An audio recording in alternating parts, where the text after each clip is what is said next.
Nigeria with all my strength to defend our unity and uphold our honor and glory. So help me God.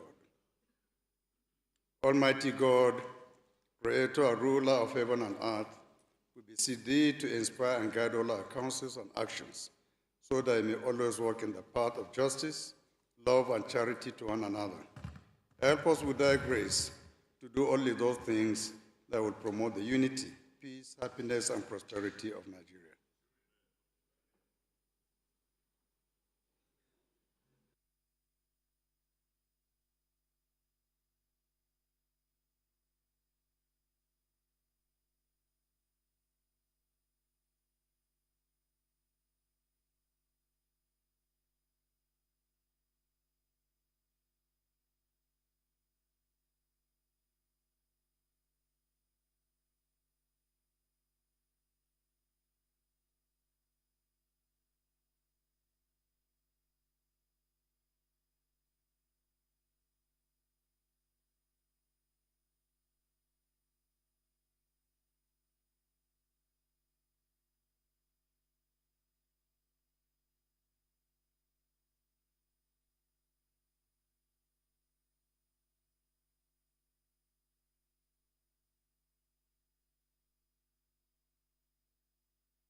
Honorable colleagues, I have examined and approved the votes and proceedings of Tuesday, 9th December 2025.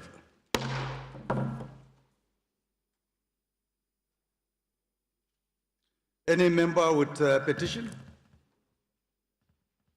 Any member with petition? None?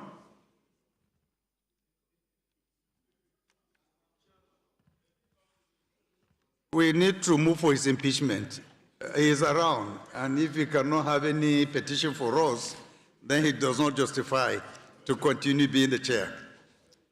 Honorable colleagues, I have a motion coming from Right Honorable Barrister Komoti Bitrus Laori, Chairman Committee on Public Petition and member representing Demsa Numan Lamur, the Federal Constituency of Adamawa State, who, in his own opinion, his motion is urgent for your attention. With your kind permission, I will ask him to rise up and move the motion for your consideration. Thank you very much, Honorable Speaker, honorable colleagues. My name is Komoti Bitrus Laori. I speak for the people of Jamsanu and Lamude Federal Constituency. Right, Honorable Speaker, I have a matter which I consider urgent. It's the extrajudicial killing of an unarmed woman protester in my constituency by the military 2 days ago. And I feel this matter is urgent and should be taken now, and I come under Order 8, Rule 4, and I so move, Mr. Speaker. Any seconder to the first leg, Honorable Tunji? Thank you, Your Excellency. My name is Abdurrahim Tunji Olawi. I represent the good people of Ekiti. It's in Report Federal Constituency. I'm from Kwara State. I rise to second the motion that this matter is urgent enough for us to take this morning by my colleague. I so second. Those in support of this motion should say aye. Those against should say nay. That is have it. Second leg of the motion. My dear brother. Your Excellency, my name is Prince Ayuba Abokizaku Dampar, member representing Ukari Ibi. I'm standing here to second the second leg of the motion. Thank you. Those in support of this motion should say aye. Those against should say nay. That is have it. Honorable Komoti, you have the floor. Thank you, Honorable Speaker, honorable colleagues. I'm most obliged. I move out the House notes with deep concern the ongoing violent conflicts in Lamude local government area of Adamawa State, which have resulted in loss of lives, destruction of property, and rising tension among communities already burdened by insecurity. Further notes that these disturbances are occurring at a time when the nation continues to grapple with widespread insecurity caused by criminal bandits, terrorists, and kidnappers, making it imperative that the situation in Lamude does not escalate. Disturbed by the killing of 8, and as at this morning, 2 more have died, so 10 unarmed women, including a 13-year-old, by personnel of the Nigerian military during a peaceful demonstration in Lamude local government, and injuring over 30 others with life-threatening injuries and fractures who are currently receiving treatment in both Numan General Hospital and other private hospitals. Worried that this tragic incident mirrors similar occurrence in Dong, Lawaru, Kadamchi, Zorwe, Shafaron communities in 2017, where civilians suffered at the hands of security personnel without any meaningful investigation, prosecution, or compensation, suggesting a troubling pattern of impunity. Condemns in strong terms the killings of unarmed civilians, which is inhuman, unjustifiable, and constitute a gross violation of fundamental human rights guarantee under the Constitution of Nigeria. Cognizant of the need to restore public trust in security institutions through accountability, transparency, and strict adherence to rules of engagement. Concern that failure to act urgently may lead to further breakdown of law and order, loss of lives, and deepening of communal grievances. Accordingly, urge this House to resolve, condemn unequivocally the extrajudicial killing of unarmed women protesters in Lamude local government, call for an immediate, transparent, and independent investigation in the killings to identify and prosecute all security personnel found culpable. Mandate the House Committee on Human Rights Defense and Internal Security to visit Lamude on fact-finding mission and report back to the House within 2 weeks. Urge the Chief of Defense Staff to direct all military personnel deployed in Lamude across Adamawa State to exercise maximum restraint, maintain professionalism, and strict adherence to the rules of engagement in discharge of their duties. Mandate Committee on Legislative Compliance to ensure compliance. And finally, observe a minute of silent invocation for the disease. I so move, Mr. Speaker. Any seconder? Honorable Maki. Thank you, Right Honorable Speaker, my honorable colleagues. I'm Abubakar Maki Eleman. I'm from Jigawa State. I represent Malamudori Kaugama Federal Constituency. Mr. Speaker, I rise to second the matter as moved by my honorable colleagues to be seconded. Thank you, sir.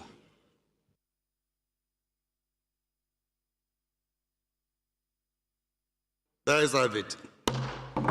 This motion is referred to the Committees on Human Rights, Defense, and Internal Security for further legislative action. Shall we rise for a minute silence, please?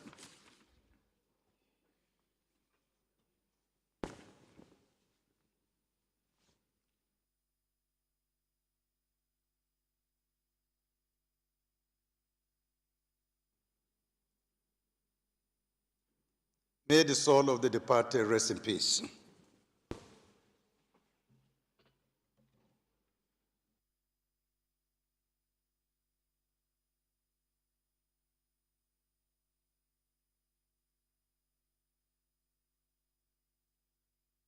The next motion is coming from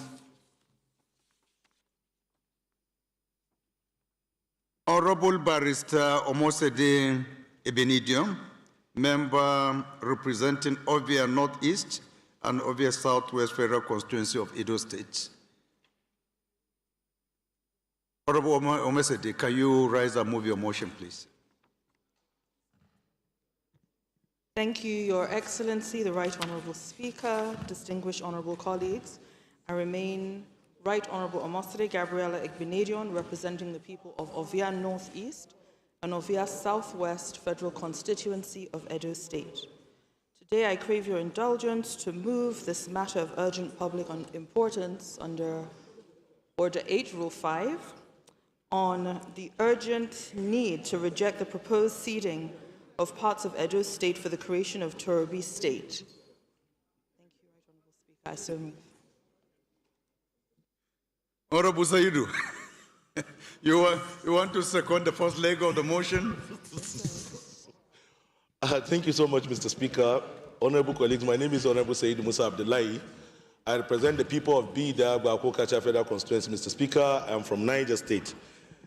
Mr. Speaker, I rise this morning to second this all-important motion, ably moved by one of the newest colleagues in the House, and I crave the indulgence of the House to take the motion under the specified rules. Thank you.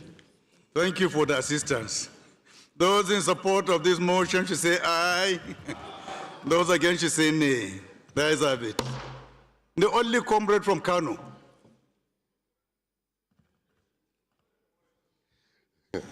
Mr. Speaker, I'm a barrister. I'm sure you love that title. The barrister title, I love it. The second comrade. No. Mr. Speaker, the People's Speaker, distinguished honorable colleagues, my name is Barrister Muhammad Bello Shehu, representing the people of Fege Federal Constituency. Mr. Speaker, I'm from Kano State, and I rise to second the second leg of this all-important motion as moved by our Sabonzu, our newest member in the Parliament. Mr. Speaker, yes, I so second. Thank you. Tomorrow.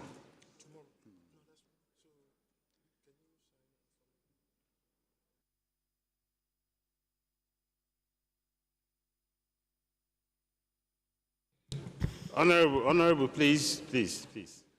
Those in support of this motion should say aye. Those against should say nay. There is have it. Honorable Barrister Mosede, you have the floor. But I don't have a copy of your motion here.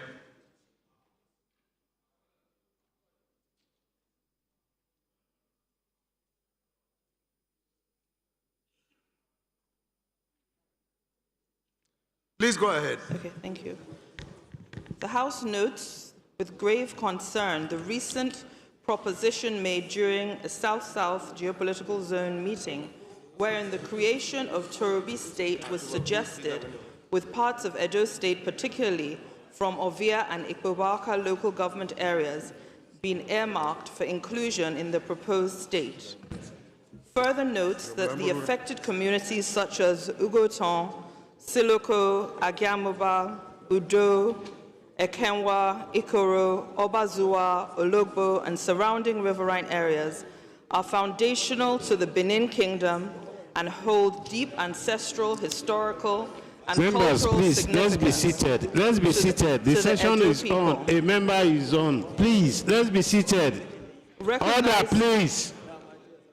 Recognizes that the Benin Kingdom, which is over 1,200 years old, is one of the oldest and most sophisticated pre-colonial civilizations in Africa. Honorable BS, Bamdele Salam, please, sir.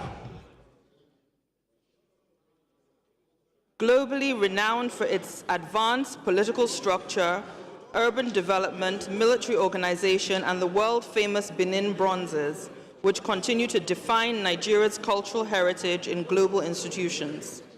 Alarmed that any attempt to cede such historically significant lands, Edo lands, constitutes a threat to the territorial integrity of Edo State and a violation of the cultural and ancestral rights of the Edo people, which may provoke widespread unrest and undermine national unity. Worried that if allowed to proceed, this proposal could set a dangerous precedent by encouraging further unconstitutional claims to indigenous lands under the guise of state creation. Acknowledges the importance of inclusive development and state creation and national growth, but insists that no such initiative must come at the expense of a people's identity, history, or sovereignty. Resolves to 1, condemn in the strongest terms the proposed ceding of any part of Edo State for the creation of Torobi State. 2, affirm that no individual, political, caucus, or regional group has the authority to offer any portion of Edo State land without the consent of its people and constitutional process. 3, call on the federal government, particularly the President, Senate President, and Speaker of the House of Representatives, to reject any recommendation involving Edo territory in the proposed new state. 4, urge all stakeholders in the South-South region to refrain from actions that threaten the unity and historical integrity of constituent states. 5, mandate the committees on constitutional review, intergovernment affairs, state creation to investigate the matter, uphold state boundaries, and engage relevant stakeholders to ensure transparency and equity in any future state creation discussions. Reaffirm the commitment of the Edo people and people of Edo State to defend their land, heritage, and historical identity, and declare that Edo land is not up for negotiation. Edo State will not cede an inch. Oba Tokbe Ise, I so move. Any seconder?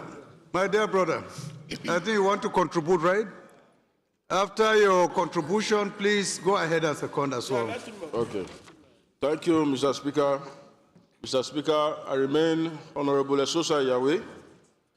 I represent Uredu Federal Constituency in Edo State.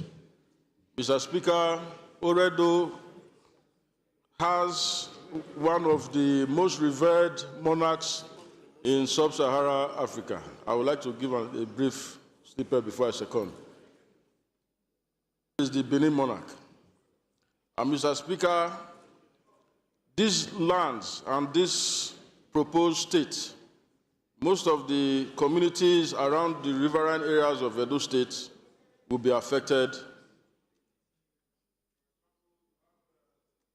For example, you have Ugoton. Ugoton is the only gateway, one of the major gateways, water gateways to Edo State and Benin. It has a very vast, significant historical value, and there are a lot of ancestral stories to that area of Edo State. And it is even confirmed that most of the coronation of the Obas of Benin happens in most of all those communities. So, Mr. Speaker, the proposed creation of this state would affect the economic value of Edo State. Not only that, it will affect the rights of an average Benin man. So, Mr. Speaker, I strongly support this motion, so as all the House of Rep members of Edo South and some other zones in Edo State. And for that, I would like to second this all very important motion, that this motion should be considered by every other person from the South-South, and the Constitutional Review Committee should do the needful. I second, Mr. Speaker. Mr. Speaker, He has already moved for secondment. You cannot contribute anymore. Pardon? You are on the other side. Okay, go ahead. Go ahead. Thank you, most revered Honorable Mr. Speaker. My name is Honorable Chief Mitema Obodo, and I speak for Ogbea Federal Constituency. Mr. Speaker, the constituency of the mover of the motion and my constituency seems to have some similarity. Ogbea and Ovia constituencies. Mr. Speaker, first, with all humility, I think procedurally, the seconder of the motion went beyond seconding the motion and was already debating. No, he but has it's already, because we looked at the mood of the chair, sir. For my permission. It's all right, Mr. It's all right, Mr. Speaker. I'm going to the debate, sir. Mr. Speaker, the motion before this House is dead on arrival. I say so because, Mr. Speaker, this is a procedural constitutional issue. Now, it is constitutional in the sense that the proposal for the creation of the state was brought before this House, and public hearings, several public hearings have taken place, not only here in Abuja, even in the regions. And so whatever submissions that these people have, or that my honorable colleagues have, should have been made at the public hearings. Secondly, Mr. Speaker, the Constitution of this country allows for freedom of association. assuming, without necessarily considering, Mr. Speaker, that this protest was coming from the communities that are supposed to or proposed to be in the Tory-based state, then one will give it some listening ear. Those communities have decided to join the new Tory-based state that has been proposed. Besides that, I think we have gone too far for us to come and kill the entire process with a mere motion. It is my belief, Mr. Speaker, that since the chairman of the Constitutional Review Committee is... Hello? Yes, since the subject matter falls within the Constitutional Review Committee and your deputy is the chairman, I will want us to please refer this matter to the Deputy Speaker and let us look at it critically because we have moved beyond that stage. Thank you, Mr. Speaker. My dear brother. Please let us not overheat this. What Honorable did is right. There is nothing wrong with it. We need to understand that this is an issue that will be voted for or against during our constitutional review process. So this is just like an information to all the members, those who may not necessarily want the earlier position should take note that not everyone is in support. So there is nothing wrong in what she did. And secondly, the referral is already to the Constitutional Amendment Committee. So I think there is nothing wrong. But from here, we will be able to know. When we put the question, members will be able to tell us whether they are in agreement with our own stand or not. If they are, there is another layer coming later when we are going to vote. This particular aspect will be put to vote here in the House, and it will be an opportunity. It will be an opportunity for members again to show whether they are in support or against. So I think there is no any controversy as far as this motion is concerned. And since we already got a secondum, with your kind permission, I will put the question. Those in support of this motion should say aye. Aye. Those against should say nay. There is have it. This motion is referred to the Committee on Constitutional Review for further legislative action.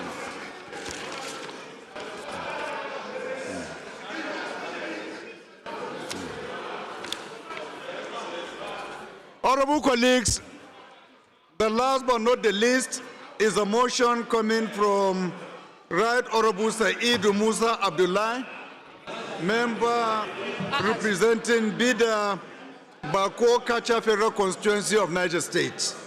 Honorable Saidu, please rise and move your motion. Thank you so much, Mr. Speaker, honorable colleagues. My name is Honorable Said Musa Abdullahi. I represent the people of Bida Bako Kacha Federal Constituency. Mr. Speaker, honorable colleagues, I'm from Niger State. Mr. Speaker, in the year 2019 all through to 2020, the world experienced a major pandemic, COVID-19, that led to the closure of the global economy. And this had negative impact on economic activities and even on low-income earners. Mr. Speaker, as a result, government across the globe came up with stimulus packages in order to sustain livelihoods and lives of the vulnerable groups. Unfortunately, recovery across the globe has not been even, and it's even more worse in the case of our country because of the twin reforms embarked upon by this current administration at the onset of the administration. As a result, it has become almost impossible for Nigerians to meet up with the repayment commitment. So I'm coming up with a motion this morning under Order 8-5 to look at the urgent need to grant total waiver on outstanding COVID-19 survival loans for vulnerable Nigerian households and micro businesses and to restructure the SME component of the facility. Mr. Speaker, I also crave the indulgence of the House to suspend all relevant rules so that the motion will be taken this morning under the specified rule. I so submit, Mr. Speaker. Honorable David.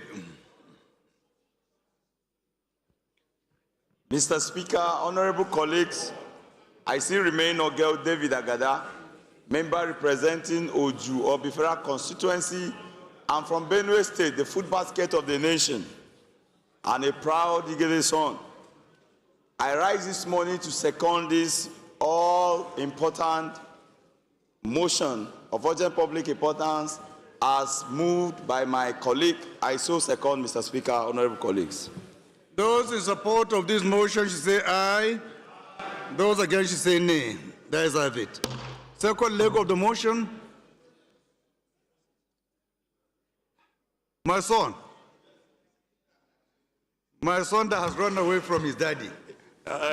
My father, I've returned back home last night, sir. Good morning, His Excellency, our People's Speaker, my leader in the House, and my fellow colleagues. My name is Honorable Taufik Abimbola Ajilesoro, and I represent the fantastic people of Ife Federal Constituency in Osun State. I rise this morning to second the second leg of the motions, heavily moved by my colleague, Honorable Seidu from Niger State. I so second, Mr. Speaker.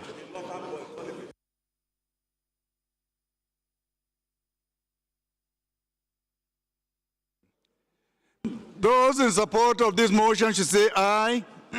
Those against should say nay. There is have it.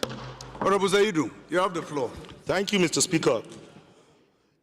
The House notes that the federal government, through the Central Bank of Nigeria and the NISA Microfinance Bank, introduced the COVID-19 targeted credit facility during the pandemic, disbursing $419.42 billion to households, micro, small, and medium enterprises to cushion the devastating socio-economic impact of the global lockdown.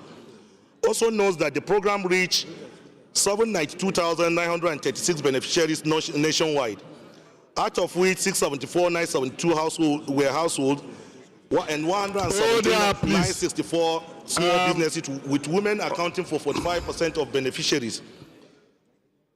Further note that the TCF was credited with creating or sustaining about 1,585,872 jobs, underscoring its significant impact on livelihoods and enterprise stability during and after the pandemic.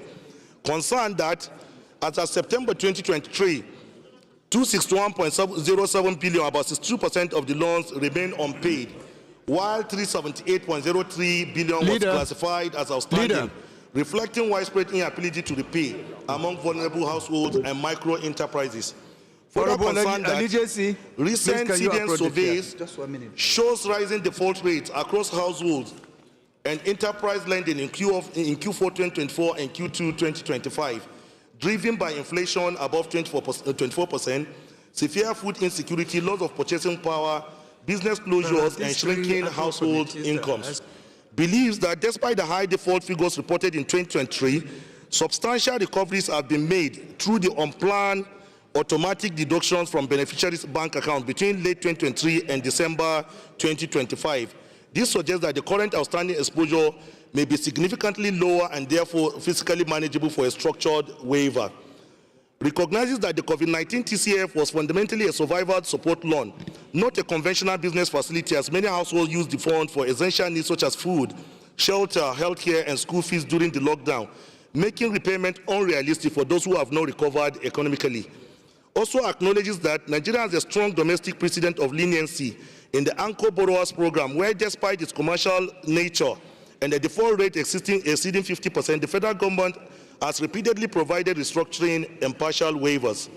Further recalls that loan waivers for pandemic era support align with international best practices. Countries such as the United States, Canada, Germany, South Africa, and India forgave or waived significant portions of their COVID-19 relief loans, or adopted extended moratoriums recognizing the humanitarian context of the pandemic. Worried that continued automatic debits and aggressive recoveries are inflicting severe hardships on vulnerable Nigerians, risking the collapse of small businesses, worsening unemployment, and heightening social instability. commends the federal government, CBN, and NISA Microfinance Bank for the foresight shown in establishing the TCF, which provided a critical safety net during the pandemic and helped millions of Nigerians maintain basic economic stability. The House therefore resolves to hold the federal government through the Central Bank of Nigeria, NISA Microfinance Bank, and the Federal Ministry of Finance to immediately suspend all deductions on COVID-19 intervention loans. Call on the federal government, in collaboration with the Federal Ministry of Humanitarian Affairs and Poverty Alleviation, the Federal Ministry of Finance, NISA Microfinance Bank, and the Central Bank of Nigeria to grant total waiver on the outstanding COVID-19 intervention loans owed by vulnerable households and micro businesses in recognition of their inability to repay under current harsh economic conditions. Mandate the Central Bank of Nigeria, NISA Microfinance Bank, and Small and Medium Enterprises Development Agency of Nigeria to restructure repayment terms for SMEs by extending moratoriums, reducing interest rates, and spreading repayment over longer timelines in order to safeguard jobs and prevent business collapse. Direct the House Committees on Banking Regulations, Finance and Poverty Alleviation to liaise with the Central Bank of Nigeria, Federal Ministry of Finance, SMEDAN, and NISA Microfinance Bank to ensure transparent, equitable, and efficient implementation of the waiver and restructuring framework. I so submit, Mr. Speaker. Thank you.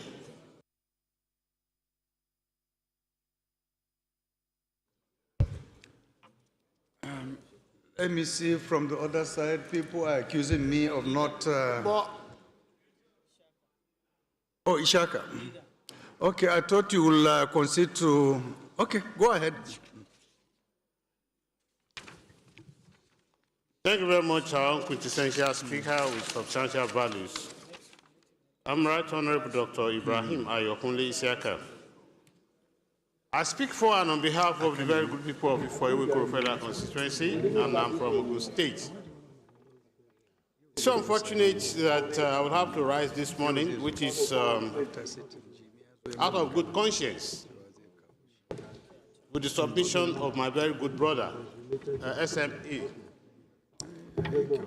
The last time this motion came afoot, we all agreed that it should be listed as a motion on notice, so that all members would know the intent and purposes of this very motion.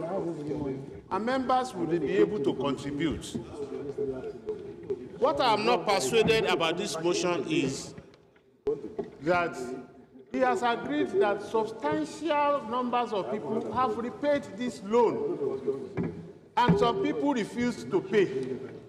What is the fate of those who have paid, while we are now seeking for waivers for those who have not even made any attempt to repay this loan? My fear, Mr. Speaker, is that I don't want us as a House to pass a resolution that will seem as if we did not actually evaluate what the resolutions are. People approached the bank, the central bank, the NISA. They brought cushion into the system to assist people, and they said they should repay the loan. Some people have started repaying the loans, and they will now say that those who have not repaid, we should write it off. I don't know. I don't know. Maybe, it's left to the floor of the House. Members should be able to contribute. If it is the wish of the entire members of this assembly that we should go and beg and persuade that those who have not paid should not pay, so be it, if you Mr. have Speaker, any sir. counter solution or suggestion concerning that prayer, you can move it for amendment. It's just my contribution first, Mr. Speaker. No, but is it part of the prayers of the motion? Yes, sir. So what is your stand? My stand, Mr. Speaker, with due respect, I don't want to move any motion to counter, but my stand is that it should be able to tell us those who have paid, should they return their monies to them? But you are supposed to take a position. You cannot just say you are neutral while you are not in support. It is either you move that we should amend that particular prayer, or Mr. you Speaker, shouldn't have just even contributed at all. Mr. Speaker, when I started my discussion, this supposed not be a matter of urgent public importance. It's supposed to have come on motion on notice, and members will have studied it to really know the intent and purposes of what this motion is about. So I'm not really persuaded because I don't even have all these full details for me to have done any in-house investigation about it, Mr. Speaker, with due respect, sir. So I will not be able to... Well, the good thing about it is that it is investigative. So it means the House will still have the opportunity to look at the whole entire thing, whether it is true or not true. The report that we will get at the end of the day will tell us what the position is. But if you really feel strongly that the issue of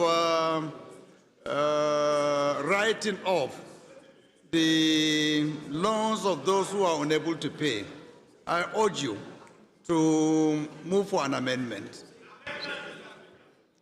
If you feel strongly that is not the right thing, you are at liberty to do so. Thank you very much, Mr. Speaker. As Mr. Speaker pleases, like I said, I don't have any intention of watering down this motion, but I am expecting that it's supposed to be listed so that members will have full contribution. Yeah, you know, Thank but you, sir. Mr. Speaker has the discretion. That's why I said, And it is out of the discretionary powers of Mr. Speaker as you that please, sir. this request is obliged. As you please, sir. Thank you. Yeah, thank you, sir. Honorable Dennis. Thank you, Mr. Speaker. Honorable colleagues, my name is Honorable Dennis Namodi Agbo. I represent the highly enterprising people of Ibueze North to Denu Federal Constituency. Mr. Speaker, I'm from Enugu State. Mr. Speaker, I just need to make an amendment to the motion, especially at the resolutions. I want to remind this House, Mr. Speaker, that there is already a standing committee in charge of this particular matter, and that is the NGKS committee, the Nigerian COVID-19 Action for Resilience and Economic Stimulus. Mr. Speaker, I think that that particular committee, which is a standing committee of this House, should be added in the committee that this matter is being referred to. Thank you, Mr. Speaker. Any seconder to this amendment? Any seconder? Honorable Mark Hesed. Which committee is that? Committee on Health, you said? Mr. Speaker, NGKS, Nigeria COVID-19 Action for Resilience and Economic Stimulus. Stimulus. It's a special committee, not Yes. a standing committee. It's a standing committee. Special committee. It's a standing committee, sir. NGKS. Special committee. Yes. NGKS, that's a... It's a special Mr. committee, Speaker, not a standing committee. The right honorable standing beside you is the chairman of that committee, and I'm the deputy It's a chairman. special committee, not a standing committee. Thank you. Okay. Please go ahead. Thank you very much. The People's Speaker, the Otumba one of Ikorodu. Right Honorable Mark Eset, PhD is my name. Speaking for the good people of Uyo, Uran, Sedatai, and Ibe Federal Constituency. Mr. Speaker, I rise this morning to second the motion for amendment of the prayers of this important motion as moved by my brother and colleague. I so second. Those in support of this amendment should say aye. Aye. Those against should say nay. The ayes have it. Any more contributions? So we go ahead and have we gotten a seconder to the motion already? Any seconder, please? Can we get a seconder? Honorable Stanley. Thank you, the People's Speaker, my respected colleagues. I remain Honorable Adedeji Stanley Olajide. I represent the people of Ibadan Northwest, Southwest Federal Constituency of Oyo State.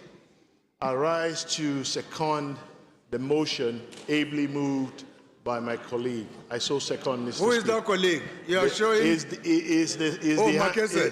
handsome man from Niger. Thank you. Say you do. So those in support of this motion as amended should say aye. Aye. Those against should say nay. That is have it.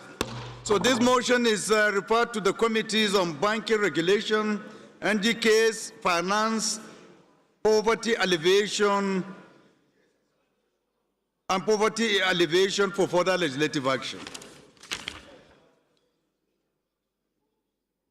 Honorable colleagues, I have some information which are deliberately stepped down because at the beginning we didn't have too many people here, and some of them require the attention, particularly of our very, very vibrant minority leadership. Now that they are properly constituted and sitting comfortably, I think I will go ahead and make the announcements. But before then, Honorable Kusada, let me see you.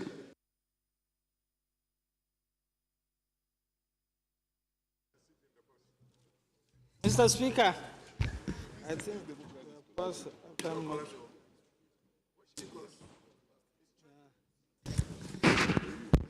Mr. Speaker.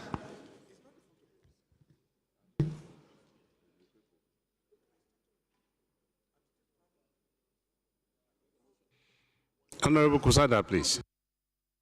What I am going to announce, why are you preempting? Mr. Speaker, we I have told passed, you wait. We have passed announcements. At We any are given going into the time, business using of my the day. discretionary powers, I can make announcements. You have been a beneficiary of such kind. And even now you have an information you want me to share with members. So are you also saying that I should do Thank you, honorable colleagues. One of our members, Honorable Solomon Wombo, member representing Kasina Ala Ukum Logo Federal Constituency of Benue State, and the chairman, Nigeria United Kingdom Parliamentary Friendship Group, as well as deputy chairman, Northeast Development Commission, has a very important announcement for us all. And the subject matter of his announcement is notification and invitation to attend the conferment of honorific chieftaincy title on him by the Tiv Traditional Council of North Central Nigeria. His message reads as follows. I'm delighted to formally notify the Right Honorable Speaker and honorable colleagues that the Tiv Traditional Council of North Central Nigeria has graciously nominated me for the distinguished honorific chieftaincy title of Emenga I Tiv. Is it Emenga One Tiv? Literally translated as the Lamb of Tiv Nation, who is also an advisor to the Tiv Traditional Council and His Royal Majesty, the Third Tiv. This recognition is a profound honor and a testament to the collective efforts we have made in serving our people and contributing to the development of our communities. The conferment ceremony is scheduled to take place on 13 December 2025 in Boko, Benue State, the traditional headquarters of the Tiv Nation. It promises to be a significant cultural event, bringing together leaders, elders, friends, and well-wishers from across various sectors. In light of this, I humbly request the privilege of your esteemed presence at the ceremony. Your attendance will not only add color to the occasion, but also represent a strong gesture of solidarity and support. Thank you and God bless. With our regards, signed, Honorable Solomon Wombo. My dear brother, on behalf of the House, we are congratulating you. More feathers and more grease to your elbow. Keep the flag flying. The next announcement is coming from Right Honorable Ali Isa JC, the Minority Whip, and his message reads as follows. This is to invite all PDP members of the House to an emergency meeting today, 2 p.m. at Minority Party Meeting Room 417. Attendance is important, please. Signed, Honorable Ali JC. Honorable colleagues, I have through communications from members of Bayelsa State Caucus, and the first one is coming from Honorable Engineer Rodney E. Ambawe, Order, please. member representing Southern Ijo Federal Constituency of Bayelsa State and Chairman Committee on Nigeria-Switzerland Parliamentary Friendship Group. His message is in respect of notice of defection from PDP to All Progressive Congress. And his message reads as follows. I wish to convey to the Honorable Speaker that I, Honorable Engineer Rodney Ibekibina Ambawe, MNSE, representing the good people of Southern Ijo Federal Constituency, Bayelsa State, have defected from the People's Democratic Party to the All Progressive Congress, APC. This is to notify you, Mr. Speaker, and my dear colleagues. Mr. Speaker, this decision is born out of the division at the national level of the PDP, which has sprinkled across the various structures and state chapters of the party, creating confusion as to which faction is in charge of the party structures. With these uncertainties, it has become difficult to perform my role and effectively represent my constituency. Consequently, this decision has become pertinent to offer true representation to the good people of Southern Ijo Federal Constituency, while also contributing meaningfully to national development under the All Progressive Congress. I have conveyed my resignation to the chairman of Ward 9, Amasoma, Southern Ijo Federal Constituency, Bayelsa State. Thank you. Yours faithfully signed, Honorable Engineer Rodney Ibekibina Ambawe, MNSE. Is Honorable Rodney around? Is he on the floor? Mr. Speaker, he said I should stand on his behalf. So you're also following us. Then the next announcement, honorable colleagues, is coming from Honorable Oboku Abonsi Zibe Oforji, Chairman Committee on Basic Education Examination Bodies, a member representing Yenagua Kolo Kuma Opokuma Federal Constituency of Bayelsa State. The subject matter of his message is on defection from the People's Democratic Party. The message reads as follows. I hereby write to formally renounce my membership of the People's Democratic Party, PDP. This decision was taken after due consultation with the people of my constituency and my immediate family. We are all aware of the protracted crisis in my former party, the PDP. It's on this premise that I have decided to defect to the All Progressive Congress, APC. I remain deeply grateful to my former party, the People's Democratic Party, for the platform and the opportunities it provided me to serve in various capacities. Yours faithfully, signed, Honorable Oboku A. Oforji. Order, please. Honorable colleagues, even though the two members are not physically here with us, but on behalf of all the members of APC, let me congratulate them for joining the biggest, the greatest, the brightest party in Africa, APC, and wish them all the best. And I'm sure Honorable Ali Jesse, you know they are from your second state.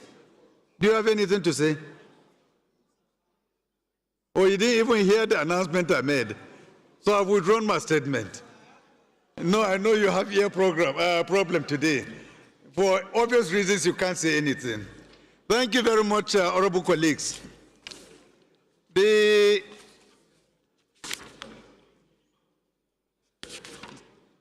first business of the day is presentation of 39 bills. I'll now invite the clerk to read their short titles.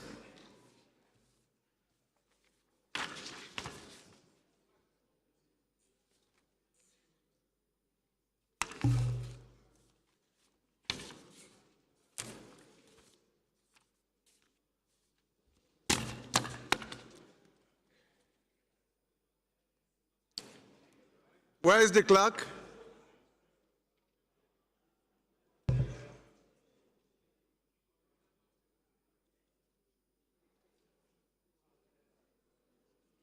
What's happening? Both the clerk and the deputy are not on seat.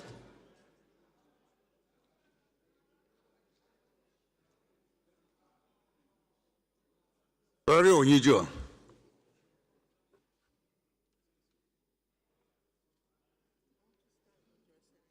He is here. How can you all go out? One of you should always remain.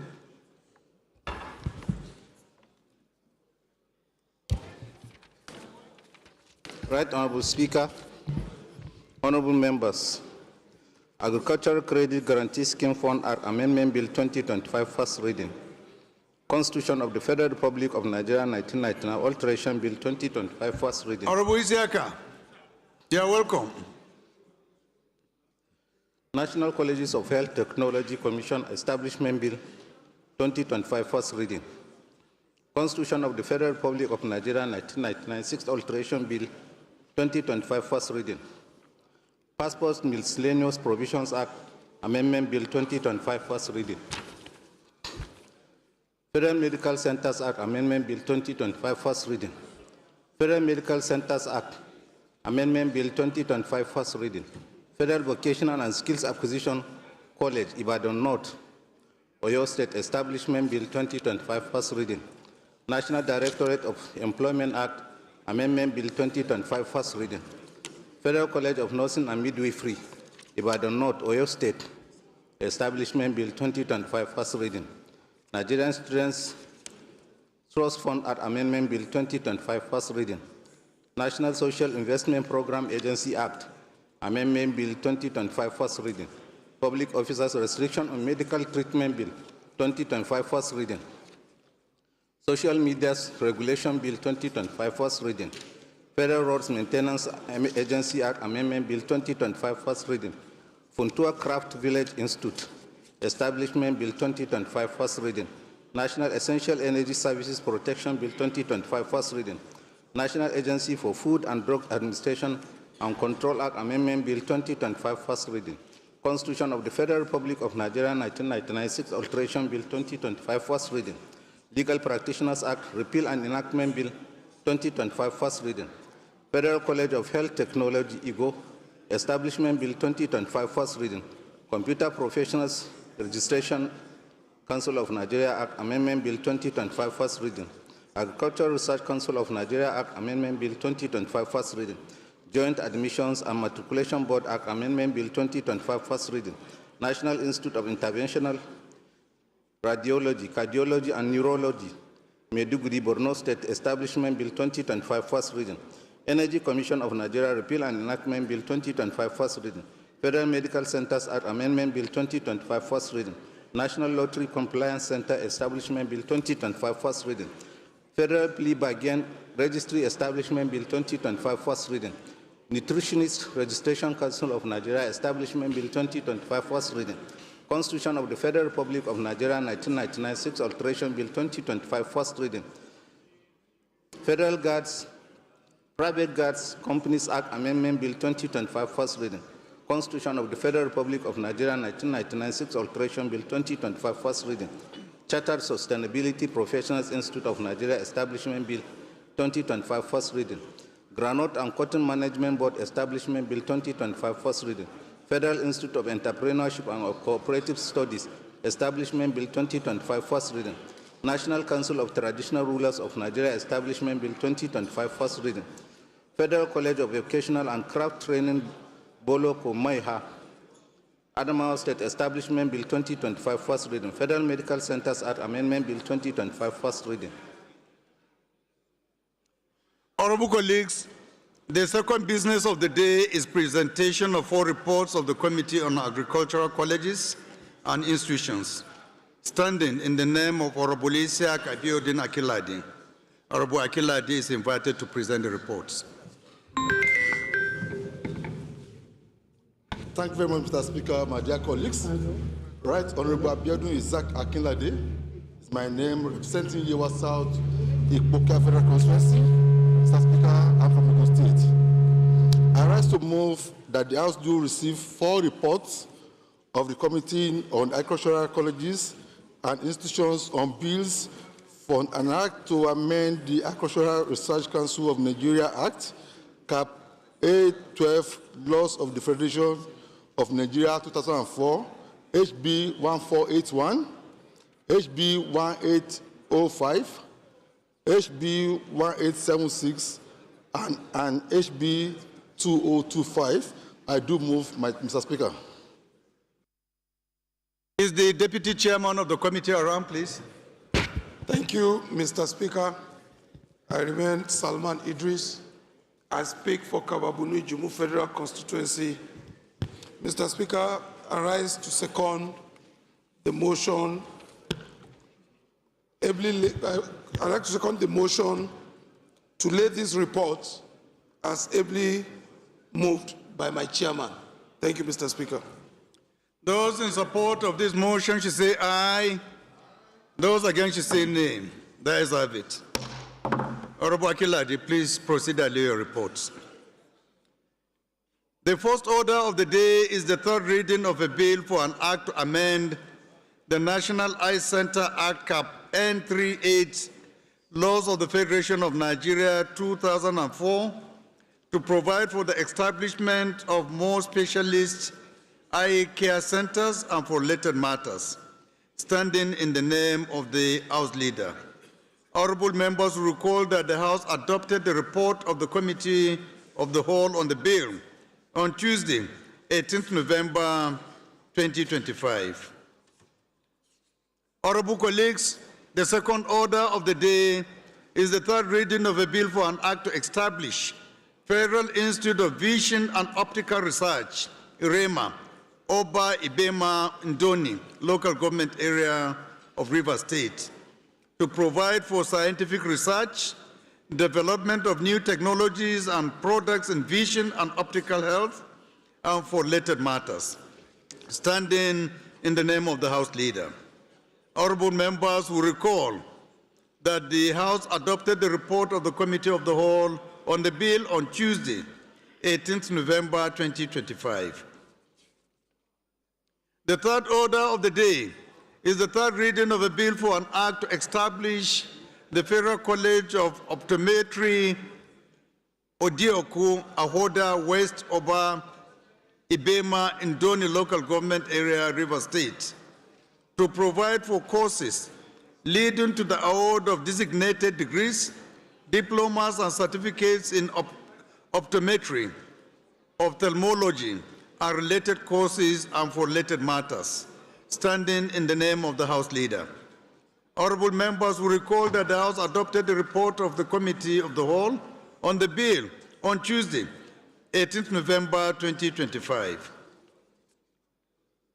The fourth order of the day is the third reading of a bill for an act to amend the Orthopedic Hospitals Management Board Act Cap 010, Laws of the Federation of Nigeria 2024, to provide for the establishment of orthopedic hospital, Shinkafis and for a state, and for related matters, standing in the name of the House Leader. Honorable members will recall that the House adopted the report of the Committee of the Whole on the bill on Tuesday, 18th November 2025.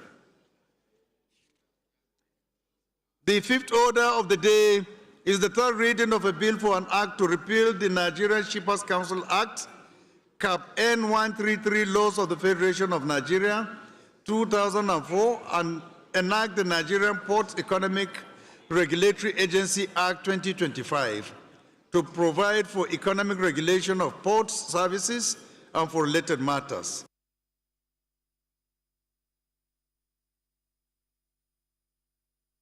The House adopted the report of the Committee of the Whole on the bill on Wednesday, 12 November 2025. I therefore call on the House Leader to move that the 5 bills be read the third time.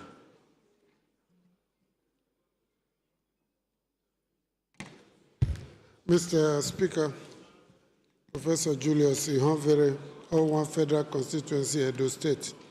Mr. Speaker, I rise to move that the following bills be read for the third time. SB 524.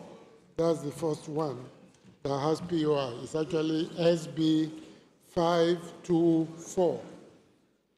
HB 586, HB 587, HB 2159, and HB 1038. I so move, Mr. Speaker. The Minority Leader, please can you kindly second? Thank you, Mr. Speaker. My honorable colleagues, I rise to second the motion moved by our leader that HB 524, HB 586, HB 587, HB 2159, and HB 1038 be read the third time. I so move.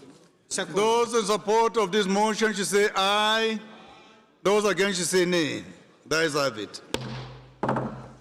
Clerk. Right Honorable Speaker, honorable members. A bill for an act to amend the National Eye Center Act N38 laws of the Federation of Nigeria 2004 to provide for the establishment of more specialist eye care centers and for related matters. Third reading. A bill for an act to establish Federal Institute of Vision and Optical Research, EREMA, Oba Egbema, in Doni local government area, Rivers State, to provide for scientific research, development of new technologies and products in vision and optical health and for related matters. Third reading. A bill for an act to establish Federal College of Optometry, Odioku, Ahoda West, Ogba Egbema, in Doni local government area, Rivers State, to provide for courses leading to the award of designated degrees, diplomas, and certificates in optometry, ophthalmology, and related courses and for related matters. Third reading. A bill for an act to amend the Orthopedic Hospitals Management Board Act Cap 010 laws of the Federation of Nigeria 2024 to provide for the establishment of orthopedic hospital, Shinkafi, Zamfara State, and for related matters. Third reading. A bill for an act to repeal the Nigeria Shippers Council Act Cap N133 laws of the Federation of Nigeria 2004 and enact the Nigeria Ports Economy Regulatory Agency Act 2025 to provide for the economic regulation of port services and for related matters. Third reading.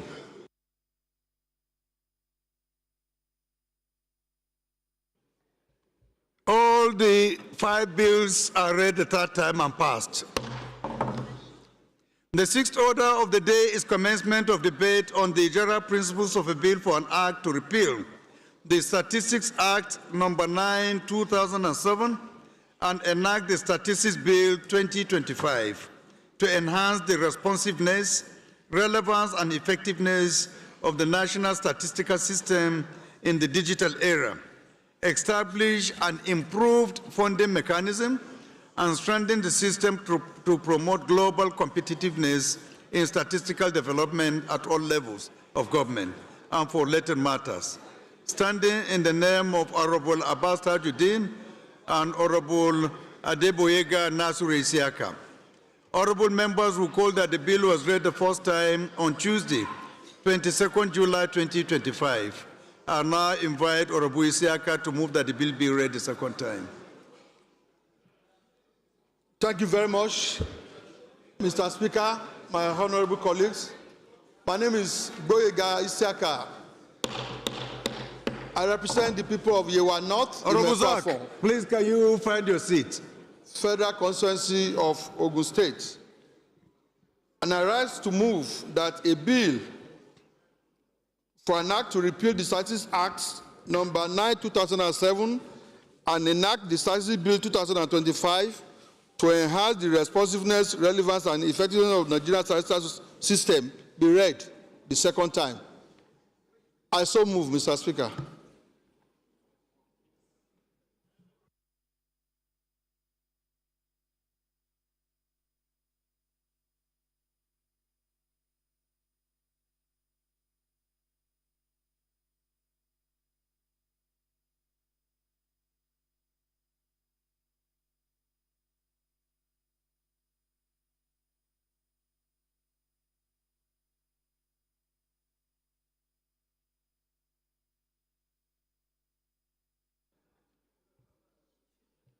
Any seconder to this? Honorable Doctor, the uncommon chair. Thank you, Your Excellency, the Right Honorable Speaker. My name is Patrick Umar. I am the Honorable Member representing the entire people of Ikorekpene, Esienudim, Oborokara Federal Constituency. Mr. Speaker, esteemed colleagues, I'm a proud son of Akwa Ibom State. I rise to second the motion ably moved by my friend and brother, Honorable Isiaka. I so second. Those in support of this motion should say aye. Those against should say nay. That is have it.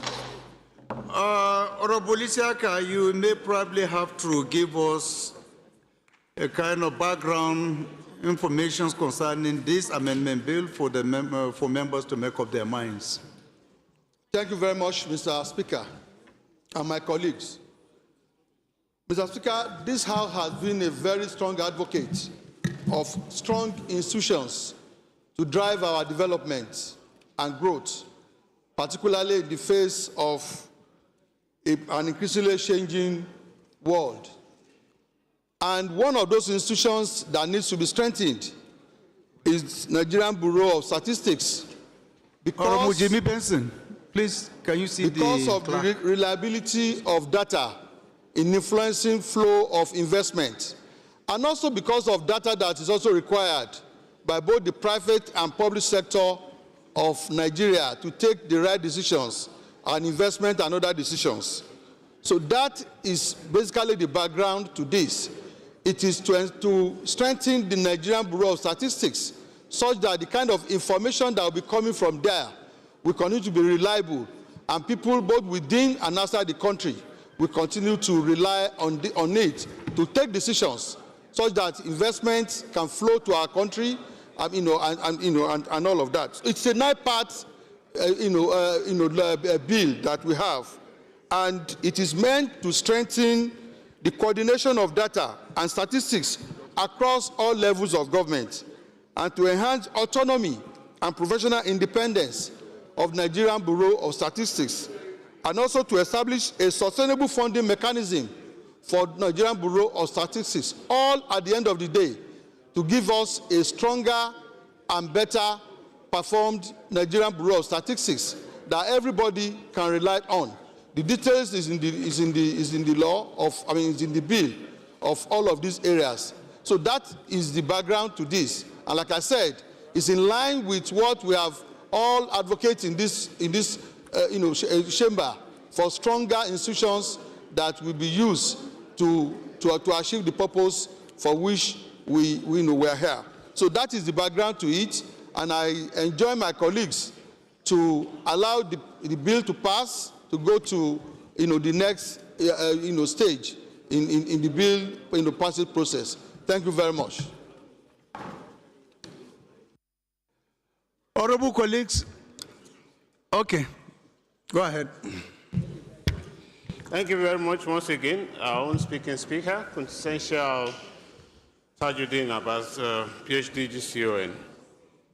I am Ibrahim Ayokunle Isiaka, for Iwekoro Federal Constituency, and I think I'm one of the happiest legislators as today stands about this bill, because it's long overdue.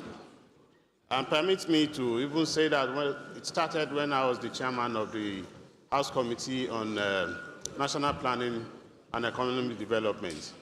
But because it had to go through so many teething stages, and that's why it has taken a bit long, Mr. Speaker, and I want to appreciate you, appreciate my very dearest brother, who is my successor, that inherited and got to this level about this bill. One very important and key things I want my very distinguished honorable colleagues to know about this very bill is how to strengthen this institution, number one, and of course how to insulate it, that institution, from any political or external interference, so that whatever they give to us as data that can strengthen the economy and project this nation into that $1 trillion economic status, $1 trillion that all of us are hoping and dreaming at. This is one of the foundations, the springboard for such a dream. So I want to appeal that we should embrace this bill take the ownership as if it is ours individually and collectively, so that we give it the spirit that it deserves. It's for the entire nation, irrespective of our demography.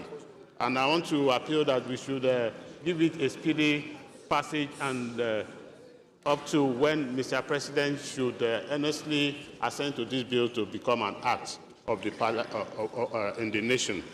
I so submit and support, Mr. Speaker. Thank you very much, sir. Thank you, Honorable Isiaka, for this additional contribution. Honorable members, you have been informed about the content of this bill. With your kind permission, we go ahead and put the question. Those in support of this bill go for second reading, say aye. Those against you say nay. That is have it. Clerk. Right Honorable Speaker, honorable members. A bill for an act to repeal the Statistics Act number 9, 2007 and enact the Statistics Bill 2025 to enhance the responsiveness, relevance, and effectiveness of the national statistical system in the digital era, establish an improved funding mechanism and strengthen the system to promote global competitiveness in statistical development at all levels of government and for related matters. Second reading.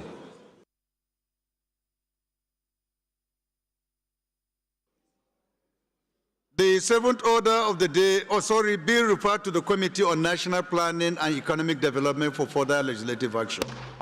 The seventh order of the day is commencement of debate on the general principles of a bill for an act to provide for establishment of Armed Forces Medical College and for related matters. Standing in the name of Honorable Babajimi Benson. Honorable members recall that the bill was read the first time on Tuesday, November 18, 2025. I now invite Honorable Benson to move that the bill be read a second time. Should I step this bill by the leave of the House because I could see that Babajimi Benson is busy? We can step it down to next year when he is comfortable and is convenient for him. You beg? Okay, by your grace, we oblige. Honorable colleagues, go ahead. Right Honorable Speaker, I remain Babajimi Benson, representing the good people of Ikorodu Federal Constituency. Mr. Speaker, I rise to request that this bill be stepped down to the next legislative hearing, Mr. Speaker. I so move.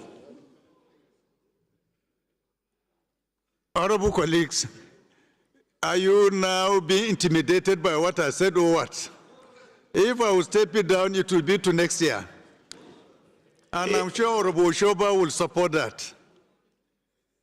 Right, Honorable Speaker, it's for further discussion, sir. Okay. Thank you. So this bill is stepped down by the leave of the House. The eighth order of the day is commencement of debate on the general principles of a bill for an act to establish Chartered Institute of Human Resources Management to make provisions, among other things, for membership and control of the profession of human resources management and for related matters. Standing in the name of Honorable Zakaria Dauda Nyampa. Honorable members will recall that the bill was read the first time on Thursday, 22nd May 2025. I now invite Honorable Nyampa to move that the bill be read a second time. Thank you, the Right Honorable Speaker, the Zazo, my distinguished colleagues. I remain Dauda Zakaria Nyampa, member representing the people of Madagali, Michika Federal Constituency. Mr. Speaker, I rise to seek the leave of the Speaker and the House to lead the debate on a bill for an act to establish a Chartered Institute of Human Resource Management and for other related matters. HB 2351. I so move. Any seconder? Honorable Bapa. Distinguished Speaker, honorable colleagues, my name is Aliyu Bapa Miso, member representing Miso Dembam Federal Constituency.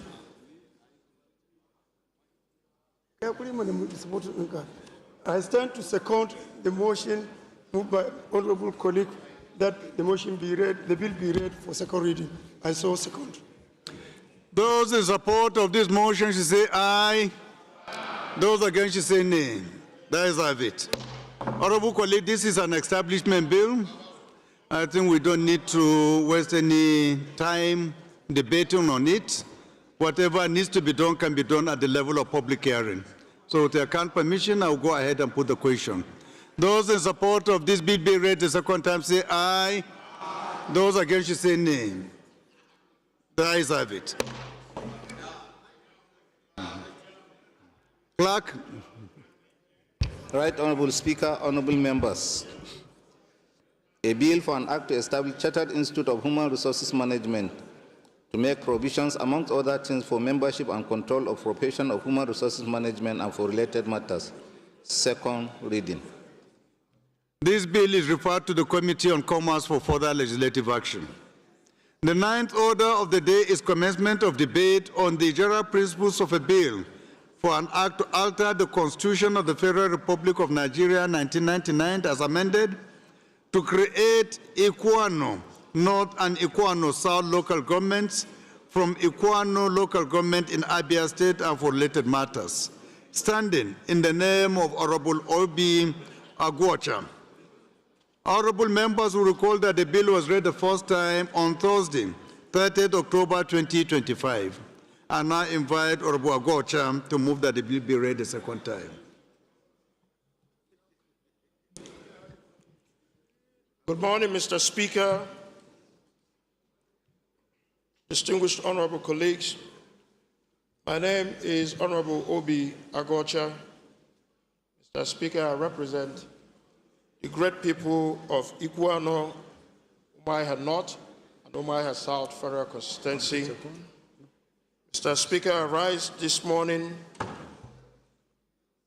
to present a bill for an act to alter the Constitution of the Federal Republic of Nigeria 1999 as amended to create Ikuano North and Ikuano South local governments from Ikuano local government of Abia State and for related matter, that this should be read for second reading, Mr. Speaker.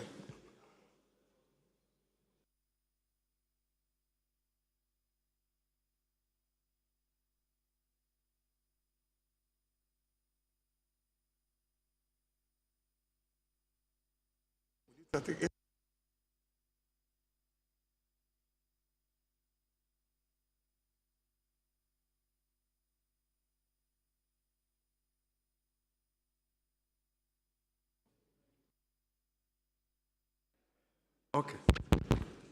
Hi, Chief. You want to second? Please go ahead. Thank you, Mr. Speaker, my dear colleague. My name is Thomas Ireitomi. I represent the people of Warri South, Warri North, and Warri Southwest. Mr. Speaker, I rise this afternoon to support that HB 2592 should be read the second time. I so second. Those in support of this motion should say aye. Those against should say nay. That is have it. Honorable colleagues, this is a straightforward bill. The content is very, very clear. It's for the creation of an additional local government from one other local government. I think we can suspend whatever debate we may have on this until we reach the level of the constitutional review session, where every member will be given the opportunity to say one or two things about this. So with your kind permission, I will go ahead and put the question. Those in support of this bill say aye. Those against you say nay. That is have it. Clerk. Right Honorable Speaker, honorable members, a bill for an act to alter the Constitution of the Federal Republic of Nigeria 1999 as amended to create Ikuano North and Ikuano South local government from Ikuano local government in Abia State and for related matters. Second reading. This bill is referred to the Committee on Constitutional Review for further legislative action. The 10th order of the day is a motion on recommittal of the long title,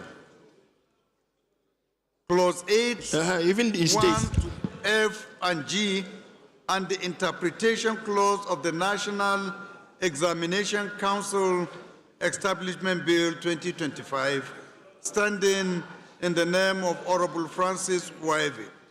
Honorable Waive is invited to move the motion. Thank you, Right Honorable Speaker.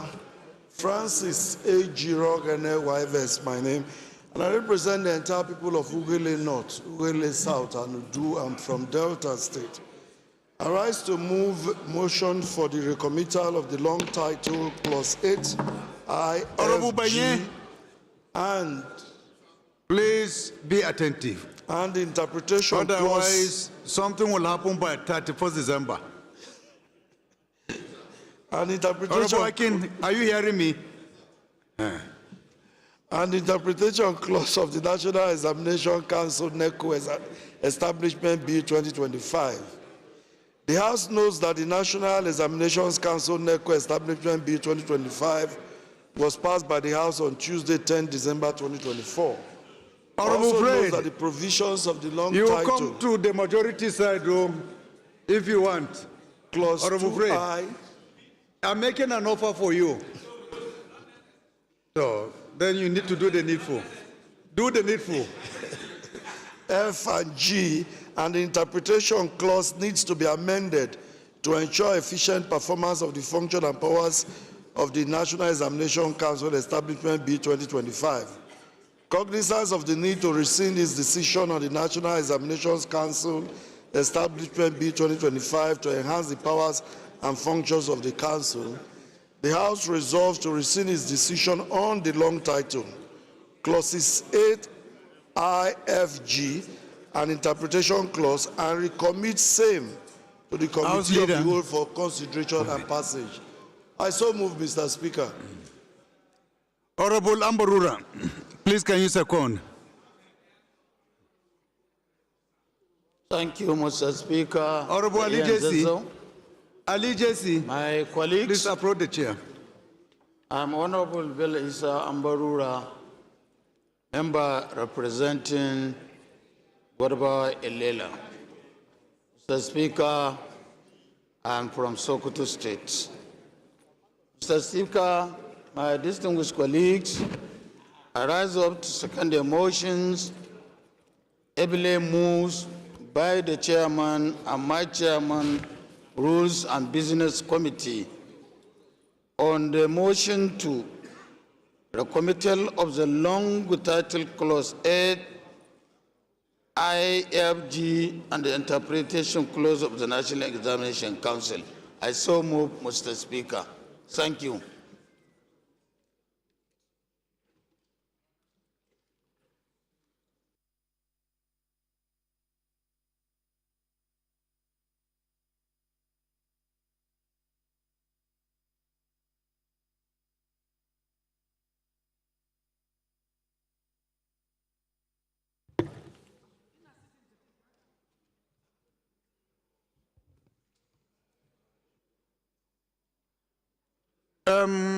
Honorable colleagues, I think the leader of the House has an issue with this particular motion, and I will yield the floor for him to say why. Thank you very much, Mr. Speaker. I'm Professor Julius Ihonvere, One Federal Constituency, Edo State. This actually is my bill. I've been working on it since the 9th House, and I have no idea as to how it came to be listed for recommittal. I have not seen the document that we want to amend or adjust, and I will plead with the Chairman Rules and Business, and I've had that conversation, that we step it down for further consultations and bring it back as necessary. Chair, did you hear? Are you okay with it? Yes, Mr. Speaker. Since it was just the title and the interpretation clause and that, I thought we could deal with it at the Committee of the Whole. It's just very minor issues. But if the House so decide, we could, because we're not dealing with the substance of the bill itself. But So I I don't made know. that appeal. I made the appeal to the leader. But have you really discussed about it with him? Have you agreed? We have not. So please go ahead and agree. You can represent tomorrow. Same thing. All right. Okay? Okay. This motion is stepped down by the leave of the House. The 11th order of the day is a motion on non-remittance of over 5 trillion naira operating surplus and 11 trillion naira government revenue by the Central Bank of Nigeria, standing in the name of Honorable Bamidele Salam. Honorable Salam is invited to move the motion. Thank you, Mr. Speaker. Bamidele Salam, at the north, at the south, Egbedore, Ejigbo Federal Constituency of Osun State. Mr. Speaker, I rise this afternoon to move a motion on the non-remittance of over 5 trillion naira operating surplus and about 11 trillion naira government revenue into the Federation account by the Central Bank of Nigeria. The House notes the strategic and statutory role of the Central Bank of Nigeria in the administration of the remitter revenue collection system established pursuant to the Fiscal Responsibility Act 2007, the Central Bank of Nigeria Act, the Constitution of the Federal Republic of Nigeria 1999 as amended, and other extant fiscal and financial management laws of the Federation. The House also notes that under the Fiscal Responsibility Act 2007, the Central Bank of Nigeria Act 2007, the Finance Act 2020, Honorable Pondi. Honorable Pondi. Honorable Pondi. Please approach the chair. Subsidiary legislation. The Central Bank of Nigeria is mandated to collect, account for, and remit all federal government revenues through the remitter platform into designated government account in a transparent, efficient manner in line with regulatory standards. Aware that the House of Representatives, through the Public Accounts Committee, is duly empowered by sections 85.5, 88, and 89 of the 1999 Constitution, as well as Order 20, Rule 6 of the Standing Orders of the House of Representatives, 11th edition, to consider the Auditor General's report and to conduct investigations into the general and specific areas of Nigeria's public financial management. Also aware that in the course of ongoing investigation by the Public Accounts Committee into the Auditor General's report for the year 2022 financial year, as well as the administration of the remitter revenue collection system by the Central Bank of Nigeria, covering the period from 1st of March 2015 to the 30th of April 2016, the committee uncovered the following. 1, that the Central Bank has an undisputed liability of 5.2 trillion naira in unpaid operating surpluses due to the federal government of Nigeria for the year ended 2016 to 2020, which has remained unremitted till date. 2, refunds of collected charges by the Central Bank of Nigeria in the following categories. A, amount collected 954,305,576.67 kobo. Amount refunded by the CBN 0 naira 0 kobo. The variation remains the same amount of 954,302,576.67, and the computed interest as monetary rate of the MPR to 27.25%, which brings the total amount due for refund after analysis to 3,283,330,305 naira 05 kobo. The third category is the discrepancy in the total collections claimed by the Central Bank of Nigeria for the period covering the implementation of the remitter system, the CBN claimed, or as per the data submitted, to have collected 8,736,481 naira 281,203.58. The Public Account Committee computed the collection from the data supplied by the Central Bank of Nigeria to be 19,834,886,731.77, leaving a difference of 11,098,385,523.19. The fourth category is the missing balance on the take-on Central Bank of Nigeria core system. Further note the discovery of a migration discrepancy amounting to 2,686,325,119.825 naira being outstanding and payable to the federal government asset recovery account. Concerned that cumulatively, the committee has uncovered that the Central Bank of Nigeria is indebted to the federal government of Nigeria to the tune of over 11 trillion naira, arising from the foregoing infractions and discrepancies. Disturbed that despite several formal communications and invitations extended to the governor of the Central Bank of Nigeria by the Public Account Committee to appear, provide explanations, and remit the outstanding amount into designated government account, the Central Bank of Nigeria has failed, refused, or neglected to honor the invitations or effect the required remittances as directed by the committee. Cognizant that at a time like this, when the nation is confronted with acute revenue shortages, heightened insecurity, and pressing developmental needs, the prompt recovery of all government funds is critical for national stability and economic sustainability. Also cognizant of the constitutional mandate of the Parliament to provide oversight over public finances and to safeguard the asset and revenue of the federal government of Nigeria. The House therefore resolves to, 1, invite the governor of the Central Bank of Nigeria to appear before the House of Representatives on Tuesday, 16th of December 2025 at 11 a.m.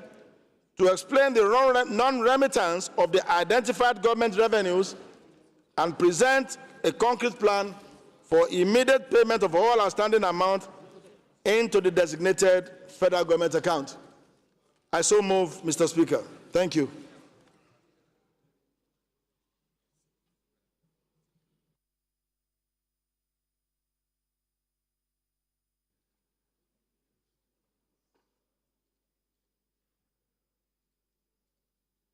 Is that my pastor there? The only holy pastor here? Honorable Ize, are you the pastor? Anointing today is for free. Thank you. Please go ahead. Mr. Speaker, the Ian Zanzao, the Speaker of the People's House, 10th Assembly. What did you say? After seconding, let him move. I will give you the opportunity. Thank you, Mr. Speaker, for sustaining this ground.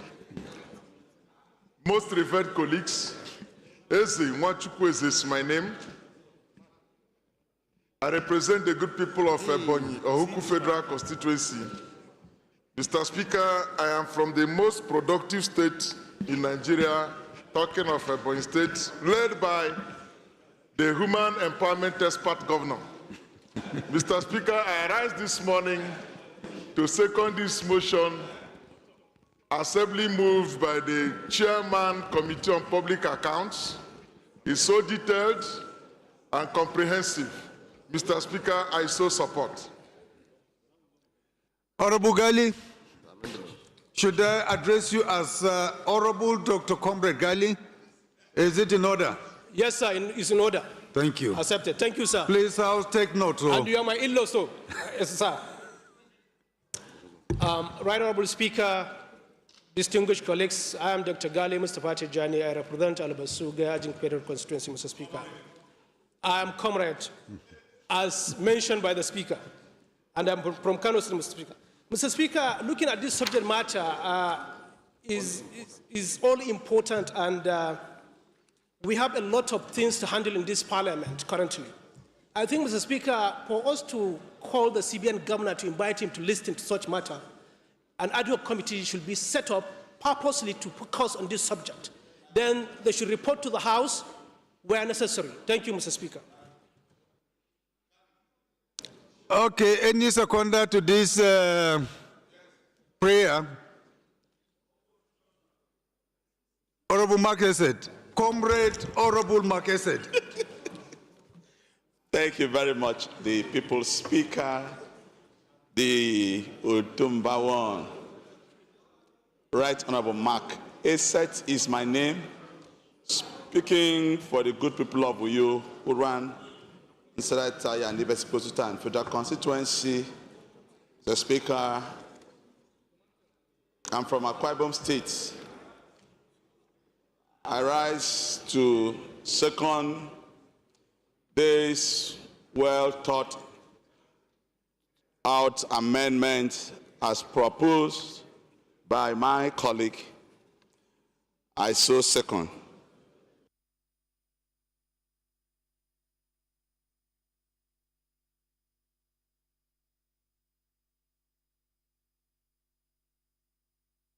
But are you able to?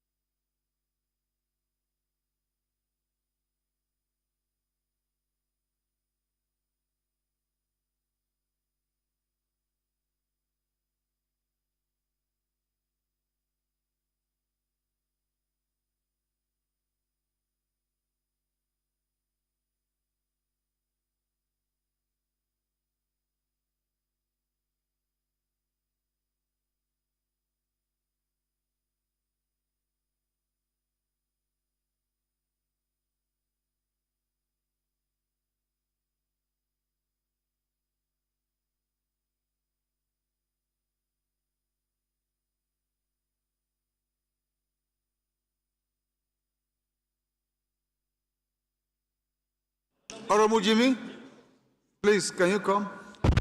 Honorable Sada, go ahead. You want to make an amendment? Yes. But we have not actually put to question the other one.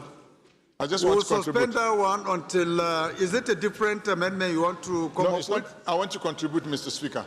Contribute. Yes. So go ahead. Mr. Speaker, my name is Sada Soli, representing Jibia Keita Federal Constituency. Mr. Speaker, I'm from Kaduna State. Mr. Speaker, this motion is too revealing, and I hope Mr. President is watching the debate of this House at this moment. Mr. President should pay attention to this revelation from a committee that is a creation of the Constitution of the Federal Republic of Nigeria. This is the only committee that is mentioned in the Constitution.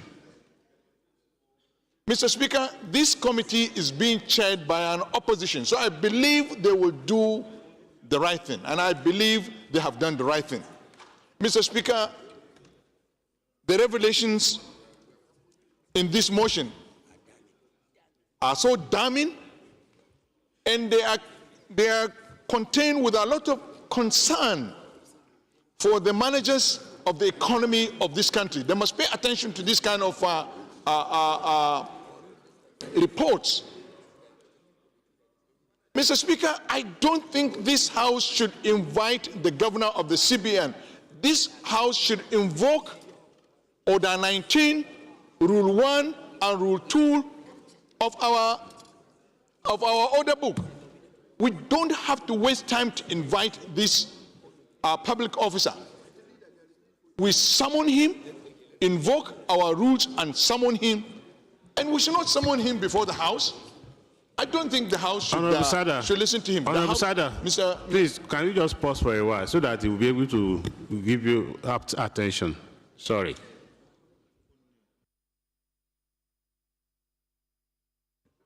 Thank you, Honorable Sada. Oh, Mr. Speaker. I thought you were done. Mr. Speaker, we need to invoke Order 19, Rule 1 and 2. Instead of inviting this public officer, why should the House invite him?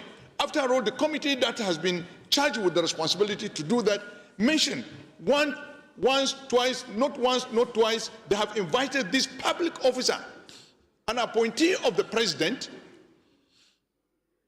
disregarded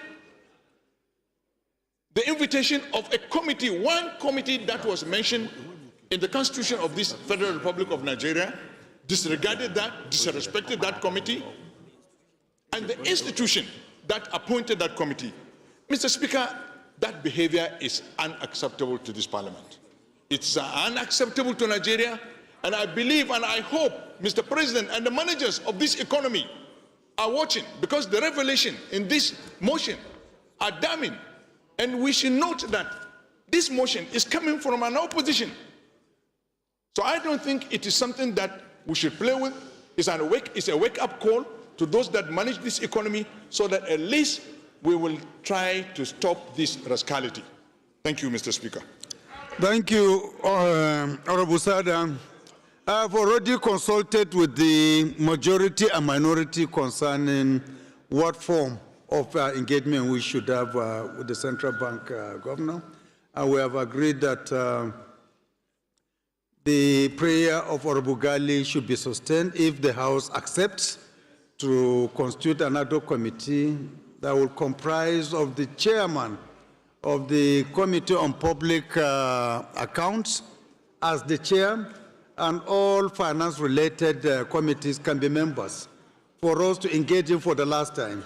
If it does not work, then we'll invoke other necessary powers of the House to see how we can compel him to come and account for all these missing monies.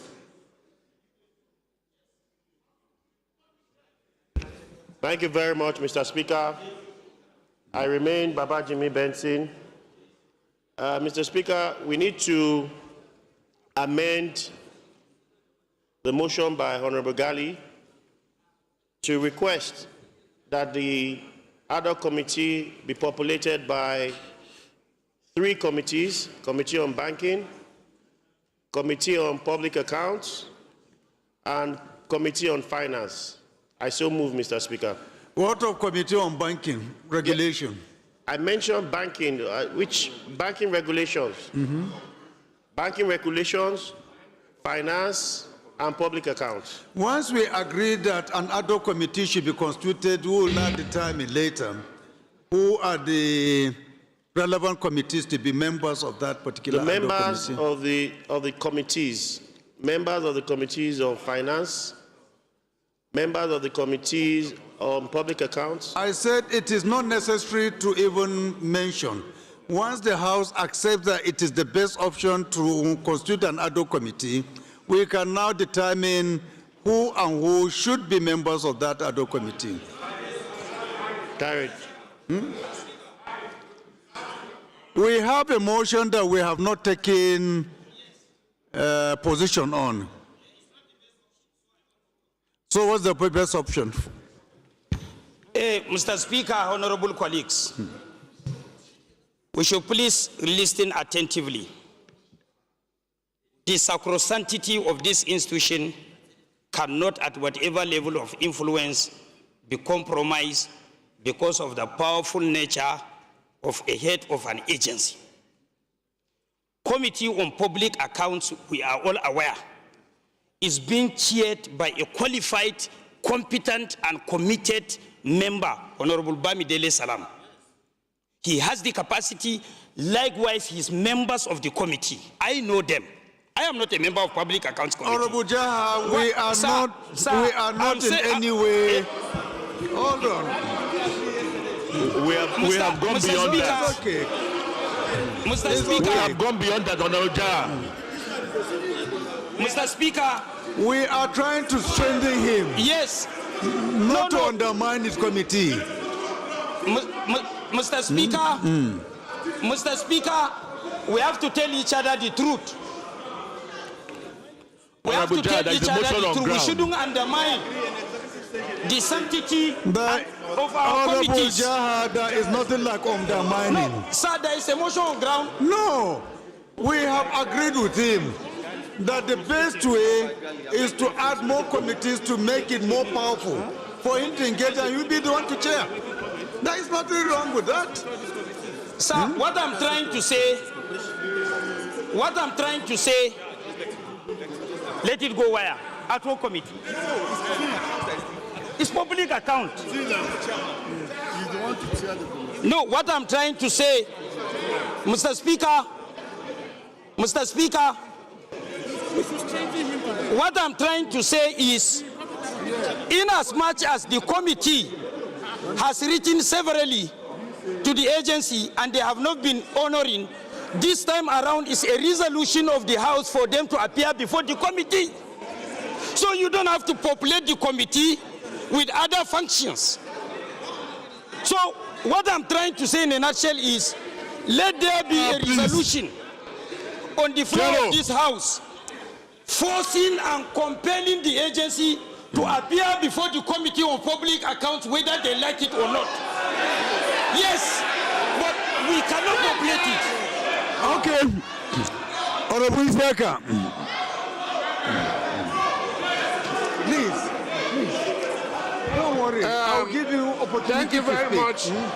Thank you very much. Please, Mark. Please, Honorable Mark. Thank you very much. Please, please maintain order. Let's allow the Deputy Chief Whip to speak. If you want to speak, we'll give you the opportunity. Amendment. Please. Thank you very much, Mr. Speaker, for yielding the floor to me. I want to admit that with due respect, Mr. Speaker, sir, with due respect, and to all the members on the floor here.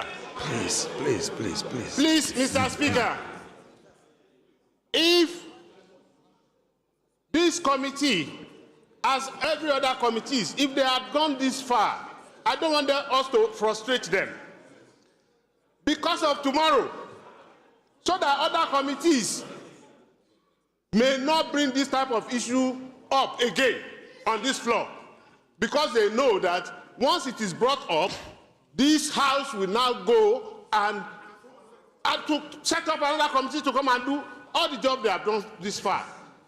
The committee is frustrated. We realize the constitutional committee of this House. If the committee is frustrated, all that I'm appealing this House to do is to strengthen this committee. It's okay. You have made your position known. Amendment, Mr. Speaker. Let's take more suggestions and then we decide on what we need to do. Honorable Shoba. Thank you, Mr. Speaker. You will Honorable talk, colleagues, please. Honorable colleagues, please. It's okay, you will speak. Thank you, Mr. Speaker. Let Distinguished others colleagues. speak first and then we'll yield the floor to you. Olumide Oshoba representing Abeokuta. Please maintain orderliness now. Maintain orderliness. You will speak. Somebody has been recognized to speak. Let him speak first. Let him speak. We'll give you opportunity to speak and then we put the question. Honorable Speaker. Order, please. Honorable, my palace. Order, please. Get up. Please sit down. Somebody has been recognized. Please allow him to speak. If you have anything contrary, you will be given the opportunity to speak. If you have any issue to raise, speak through the chair, please. My palace. Thank you, Mr. My Speaker. palace. Honorable Kabiru, please My can palace. you sit down? Can you My please palace. sit down? Please. Please. Honorable Shaba, please proceed. Honorable colleagues, Olumide Oshoba representing Abeokuta North, Obafemode, and Odeda Federal Constituency. Mr. Speaker, my contribution That is why I want people to be is that guided accordingly the before Public we put Accounts the Committee question. is a constitutional committee, and is a constitutional committee, whether it should or and not. its functions are clearly stated in our rule book. And the Public Accounts Committee, being a constitutional committee, should be allowed to conclude its job. Thank you so much. Berger.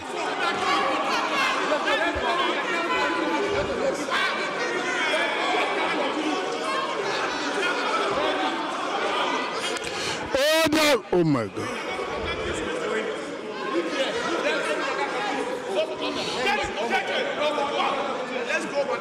Order, please.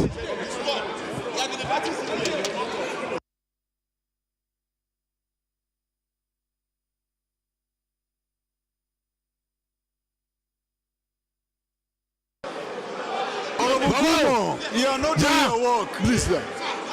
You are not doing your work. Honorable Kumo. Order, please.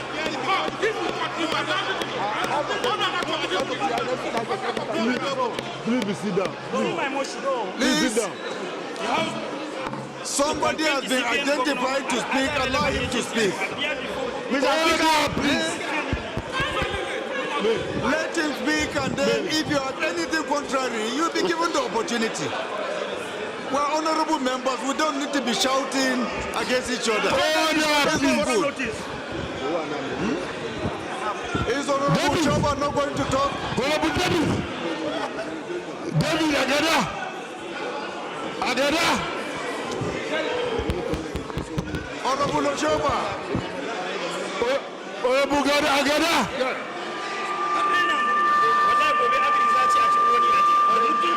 Order, please. Order, please. Order, please. Honorable colleagues.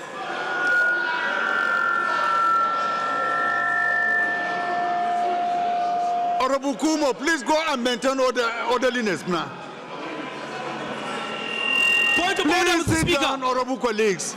It is a very simple matter. We have two suggestions. One is to allow the Public Accounts Committee to lead, to continue. The other position is to constitute an ad hoc committee with the Public Accounts Committee. Hold on. Those are the two options. We will put the question. If you are not in agreement, you negative it. That's all. Let me withdraw my speaker. Let me withdraw. We negative it. Let me withdraw my speaker. Point of order. Let me withdraw, Mr. Speaker. Point of order. Let me withdraw, Mr. Speaker. Please sit down. We cannot be acting as if we're in the market. Please. We are an honorable house. It's a suggestion by a member. Whether it is good, okay for you or not, you are at liberty to state your position.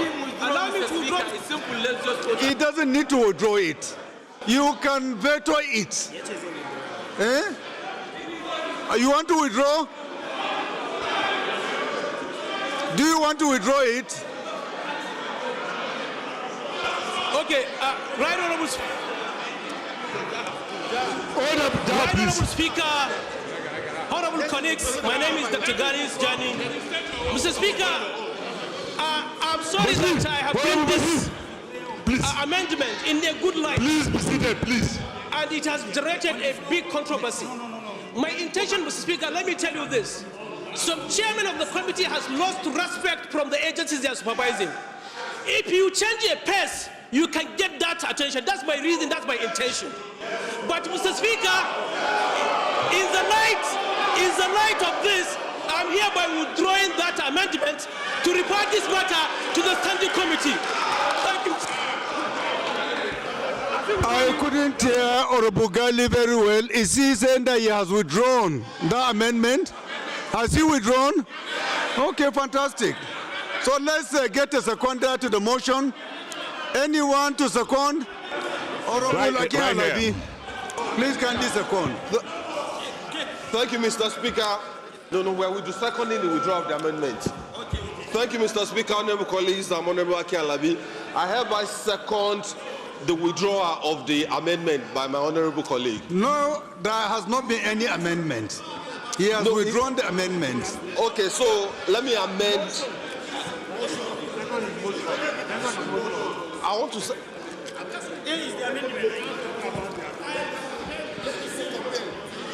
Honorable Speaker, the House do resort to come. No. So let me make a fresh amendment. Mr. Speaker, I hereby rise to amend the motion that the House resolve to move the investigation to Public Accounts Committee.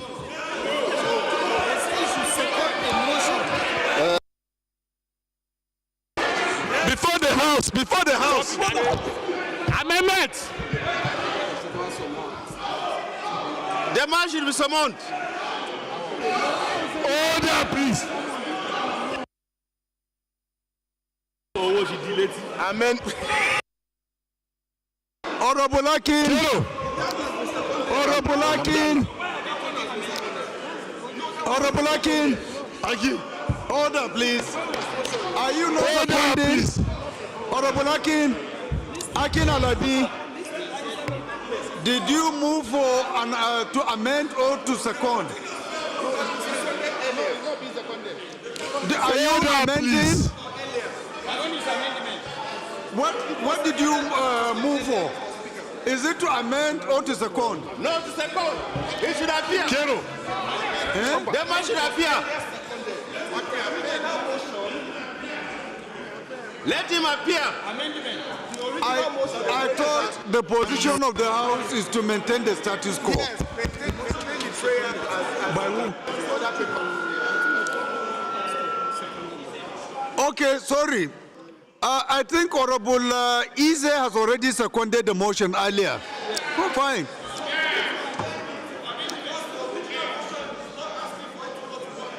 It is, if you read it objectively, public account will still be the ones. I think so. So we have to amend is it not you that has been referred to based on the motion as it is? It is you now. As it is. No, not as it is. Is this suggesting that you not go to as it anyone? is. There must be an amendment, Mr. Speaker. As it is does not ask for public admin. Yeah. Oh, now to refer to the committee. Okay. Okay. Move the amendment. So what's the amendment? I will move the amendment. Don't mind, I will move. No, you have to say.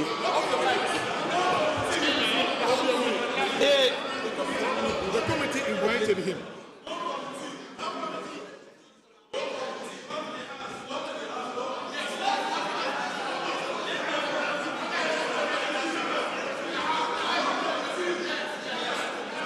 Hey, Mr. Speaker.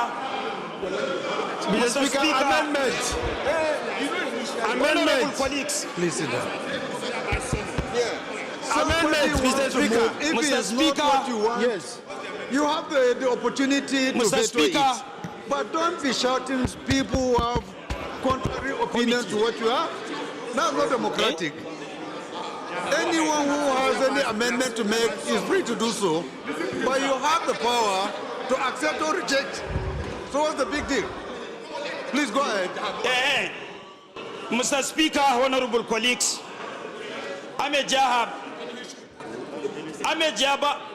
excuse me. Ahmed Baba is my name. I represent Chibok, Dambua, and Goza Federal Constituency. I rise to amend the motion honorably moved by Honorable Bami Dele Salam to read as follows: that the House do resolve to compel the CBN governor and relevant, to summon the CBN governor and relevant agencies involved to appear before Committee on Public Accounts unfailingly. That is our position. Yes.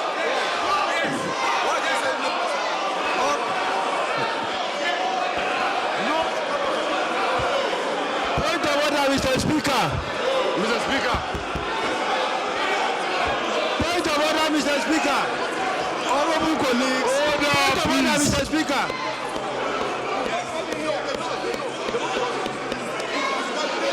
You have nothing to worry. Honorable colleagues. Point of order, Mr. Speaker. Honorable colleagues. So it's not his fault. Mark Eze, please can you sit down? We agreed to invite him to come here. Only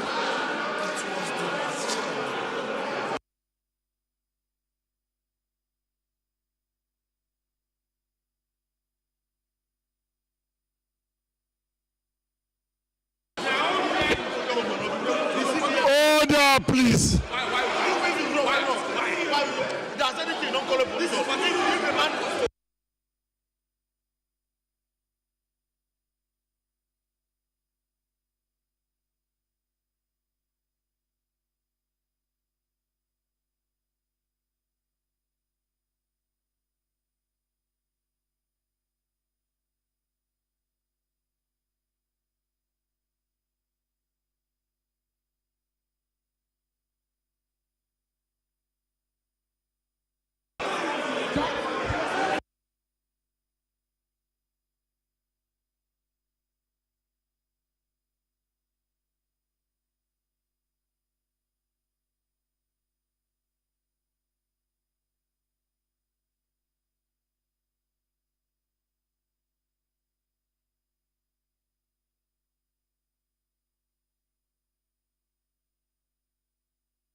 Honorable colleagues,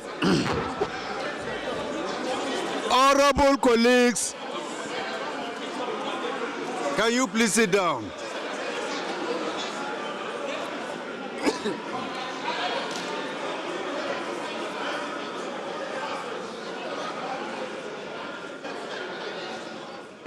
Honorable colleagues, Honorable Jimmy Benson. Honorable Jimmy, please can you sit down? Please go and sit down. Order, please. Honorable Allegiance. Order, please. Please can you sit down? Honorable Mepalas. Order, Honorable please. Mark Esset. I'm disappointed with you. Mark Esset. Mark Esset.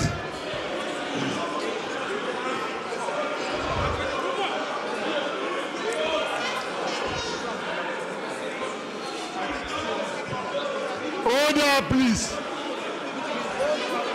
Honorable Amobi, can you sit down, please? I am disappointed with our conduct. We are more than that. Honorable colleagues, we are more than that. We cannot resolve issues among ourselves democratically we have to resolve into shouting and insulting each other. We are more than that. Honorable Mark, Honorable Kabiru, this is very unparliamentary. What we are doing is not the right thing. If somebody brings an unpopular amendment, we are at liberty to allow him to land. At the end, we hold the power because it will be put to question. If you know you are having majority, it will be killed there. So what is the point of you always shouting as if putting that question will take away a right that belongs to you? We shouldn't be acting like this. We are before the world seeing us. This is not the behavior of an honorable member. We need to desist from this. We have nothing to show if we continue on this kind of level. We are not helping ourselves. We are telling the world that we are not what we are supposed to be. It's a very simple issue. If you are not in agreement with a position taken by a member, you reserve the right when the question is put for you to say nay. You are not in support. And the nay will carry if they are the ones on the majority. Do you need to be shouting to get your way? It's not supposed to be so. Please let us stop this. Honorable Marquez said, I'm warning you. If you don't stop this behavior, believe me sincerely, and Honorable Kabir Mepalas will take you to ethics. I do not want to set an example in this house, but you are trying to force me to. If we continue to behave or rule in this house, I swear to God, we will start doing what we need to do. Please. So, honorable colleagues, I think we have a position. And the position is somebody moved for amendment. Allow him to make. We get a seconder. If it is not your wish, kill it. Whatever you want, if you have the numbers, you get it. There is nothing extraordinary about these issues. There is nothing controversial. So please, let us take, are you still moving for that amendment? What is the amendment so that we get somebody to second? Did you move it? Have you moved it? Yes, I've already moved it, except if you want me to repeat. Should you move it? So what did you move? What is the amendment? Ahmed Jaha Babao is my name. I represent Chibok, Dambua, and Goza Federal Constituency. I rise to amend the motion ably moved by Honorable Bamidele Salam for the House to resolve to compel the CBN governor, to summon the CBN governor and relevant agencies involved to appear before Committee on Public Accounts unfailingly. Any seconder to this amendment? Honorable colleagues, if you don't like it, you have the option. You can voice your own position on this. Yes, Honorable Alabi. Thank you, Mr. Speaker, honorable colleagues. My name is Honorable Akin Alabi. I represent the good people of Egbedo Naira Federal Constituency and from Oyo State. Mr. Speaker, I rise to second the amendment ably moved by Honorable Jah. I so second. Honorable colleague, this is the moment. You are at liberty. If you don't like what they are proposing, hear your own opinion, and the majority will carry the day. So I put the question. Those in support of this amendment should say aye. Aye. Those against should say nay. Nay. I will put it again. Those in support of this motion should say aye. Aye. Those against should say nay. Nay. The ayes have it.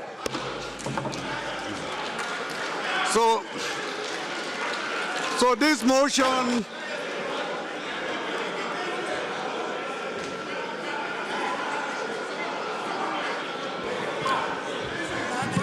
Honorable colleagues, let's put the question. Order, please, order. Honorable colleagues, order, please, order.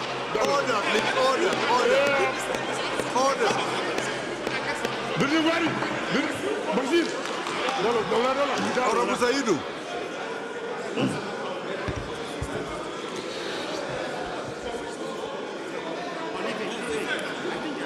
No, they are not. Thank you, Mr. Speaker. I remain Honorable Said Musa Abdullahi. I represent the people of Bida, Gbako Kacha Federal Constituency. Mr. Speaker, honorable colleagues, I'm from Niger State.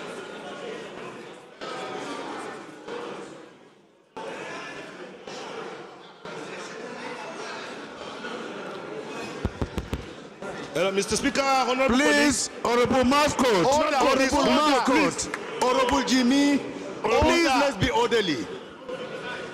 Let's be orderly, please. Let's listen to his amendment, please.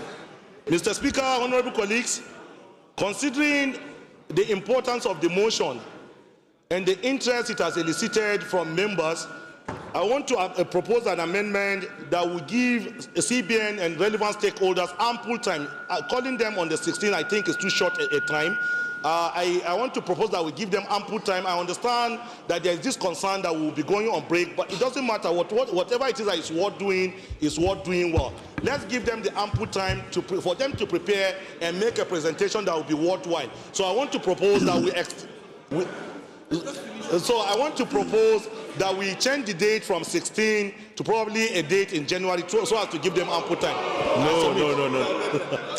Any seconder? Anyone to second? Is there anyone seconding this? No? Then let's put the question, please. No seconder, no seconder. Those in support of this motion as amended, say aye. Withdrawn. Those in support of this motion as amended, say aye. No seconder. Not his own. Those against should say nay. We are not talking about his own. We are talking about the substantive motion as amended. We have not, because his own has not gotten a seconder. So I put the question again. Those in support of this motion as amended, say aye. Aye. Those against should say nay. The ayes have it. So this motion has been referred to the Committee on Public Accounts for further legislative action. The 12th order of the day is a motion on the need to support the decentralization of ports or operations in Nigeria, standing in the name of Honorable Thomas Ere-Tomi. Honorable Thomas is invited to move the motion.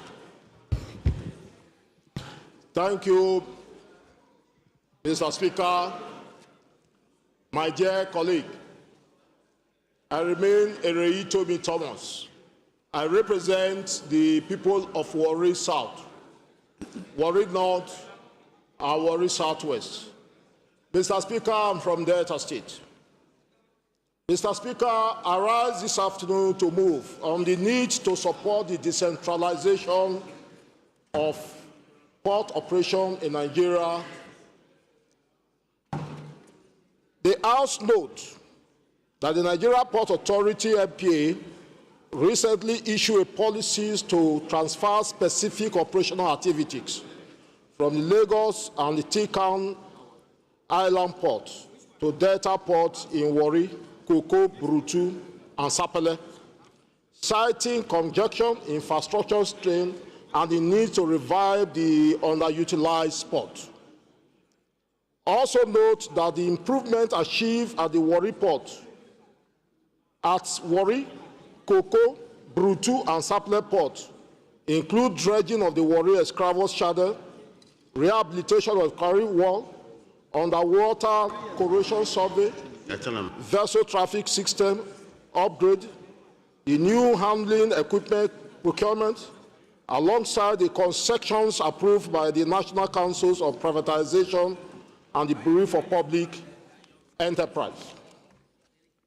Further note that the policy aligns with the long-standing federal government objective to decongest Lagos Port by distributing maritime traffic more evenly across the country, hereby reviving the underutilized port in the Niger Delta and the Eastern Corridor to diversify economic assets to reduce regional imbalance and reposition Nigeria as a competitive maritime hub in West Africa.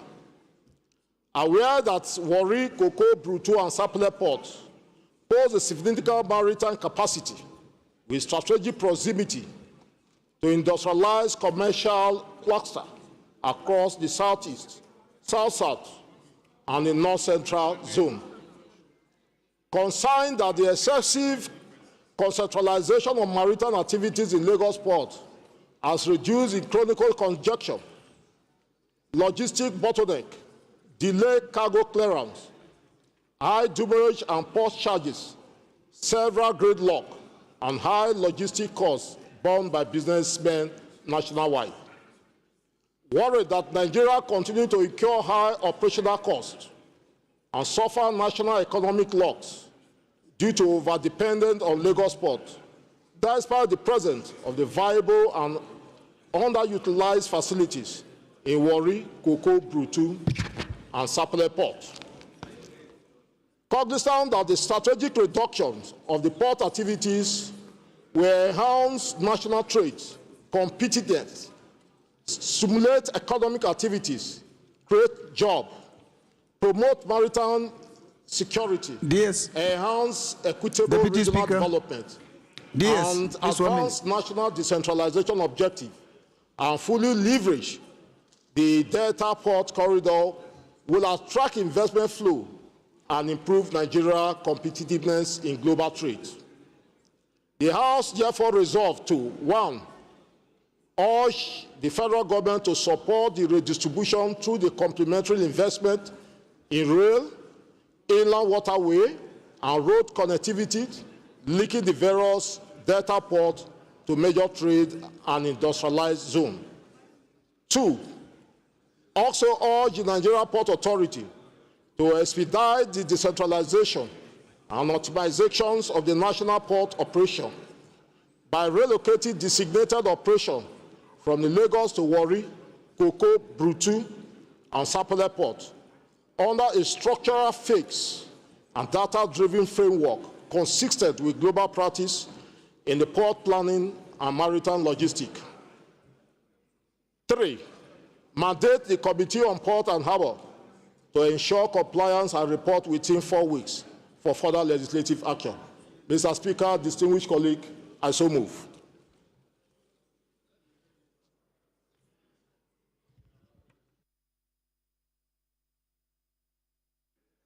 Honorable Fred. Thank you, Right Honorable Speaker, honorable colleagues. Agbedi Yetim Frederick is my name. I represent Sagbama Kerema Federal Constituency. Izonkeme, I'm from Bayelsa State. Mr. Speaker, I rise to second the motion, ably moved by my colleague, Retomi. I so second.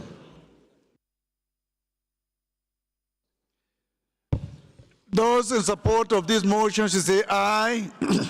Those against should say nay. Let's have it. This motion is referred to the committees on ports and harbors for further legislative action.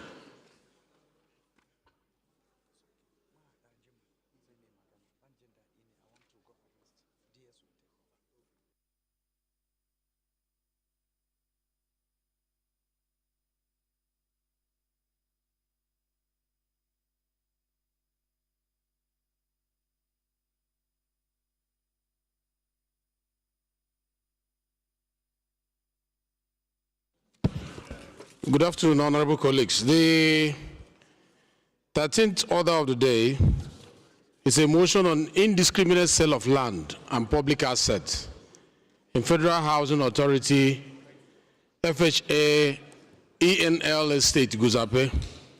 This is standing in the name of Honorable Sosa Iyawe. Honorable Iyawe is invited to move the motion. Honorable Iyawe, please. Thank you, Mr. Speaker. I remain Honorable Esosa Yahweh, representing Redo Federal Constituency, Mr. Speaker, from Edo State. Mr. Speaker, I rise to move a motion on the indiscriminate sales of lands and public assets in Federal Housing Authority, ENL Estate in Gusape. Mr. Speaker, the House notes that the Federal Housing Authority Paradise Hill Estate Gusape, built in collaboration with the ENL Consortium, is a unique development, well planned, in an exquisite layout and good topography, surrounded by hills for security and fully sold out. The House also knows that having sold these buildings, developers are indiscriminately mining the hills. Please, what is your point of order, sir? Mr. Speaker, my name is Aliu Bafo Misau, representing Misau Demban Federal Constituency. The motion has not been seconded, and he just started reading the motion, sir. The motion? Honorable, is not a public importance. It's a motion on notice. All right. Thank you. So go ahead. You are protected. Okay, thank you, Mr. Speaker. The House is cognizant that the hills loses its texture during the rainy season and creates mudslides to make some of the estate roads impassable. The House is concerned that heavy rainfall will exacerbate the already precarious situation of estate roads and adjoining houses, while the daily mining activities are causing tremors in Gusape and its immediate environment, undermining the structural integrity of the buildings in the location. Mr. Speaker, the House is worried that the indiscriminate mining of the surrounding hills is a threat to government estates in Gusape and private properties with consequential loss of lives. The House is also worried that most of the estates in FCT, like FHA, ENL, Consortium, go off-plan, allocating areas not within the original master plan while selling to prospective buyers. Mr. Speaker, the House resolves to urge the Federal Capital Development Authorities to provide clarification and monitor development of the Federal Housing Authority, Paradise Hill Estate, Gusape, and other estates in the Federal Capital Territory.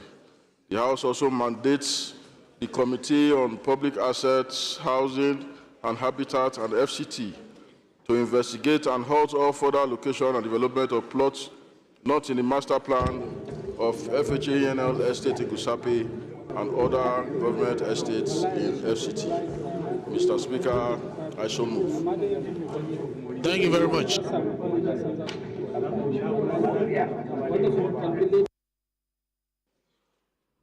Yeah, thank you very much. I will want you to second.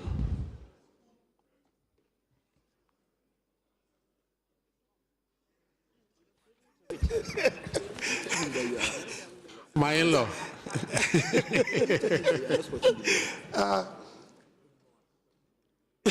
Distinguished Speaker, honorable colleagues, my name is Aliu Bafo Misau, representing the wonderful people of Misau Dambam Federal Constituency. My in-law, I stand to second the motion moved by my honorable colleague. I so second. Thank you very much. It's a straightforward motion. I'll just put the question. Those in support of the motion say aye. Those against say nay. The ayes have it. This motion is referred to Committee on Public Assets, Housing and Habitat, and Federal Capital Territory. Honorable colleagues, the 14th order of the day is a motion on a call for the review and reform of the contributory pension scheme to enhance retirees' welfare, standing in the name of Honorable Afupe Moruf Afolabi. Honorable Afolabi invited to move the motion. Honorable Afolabi.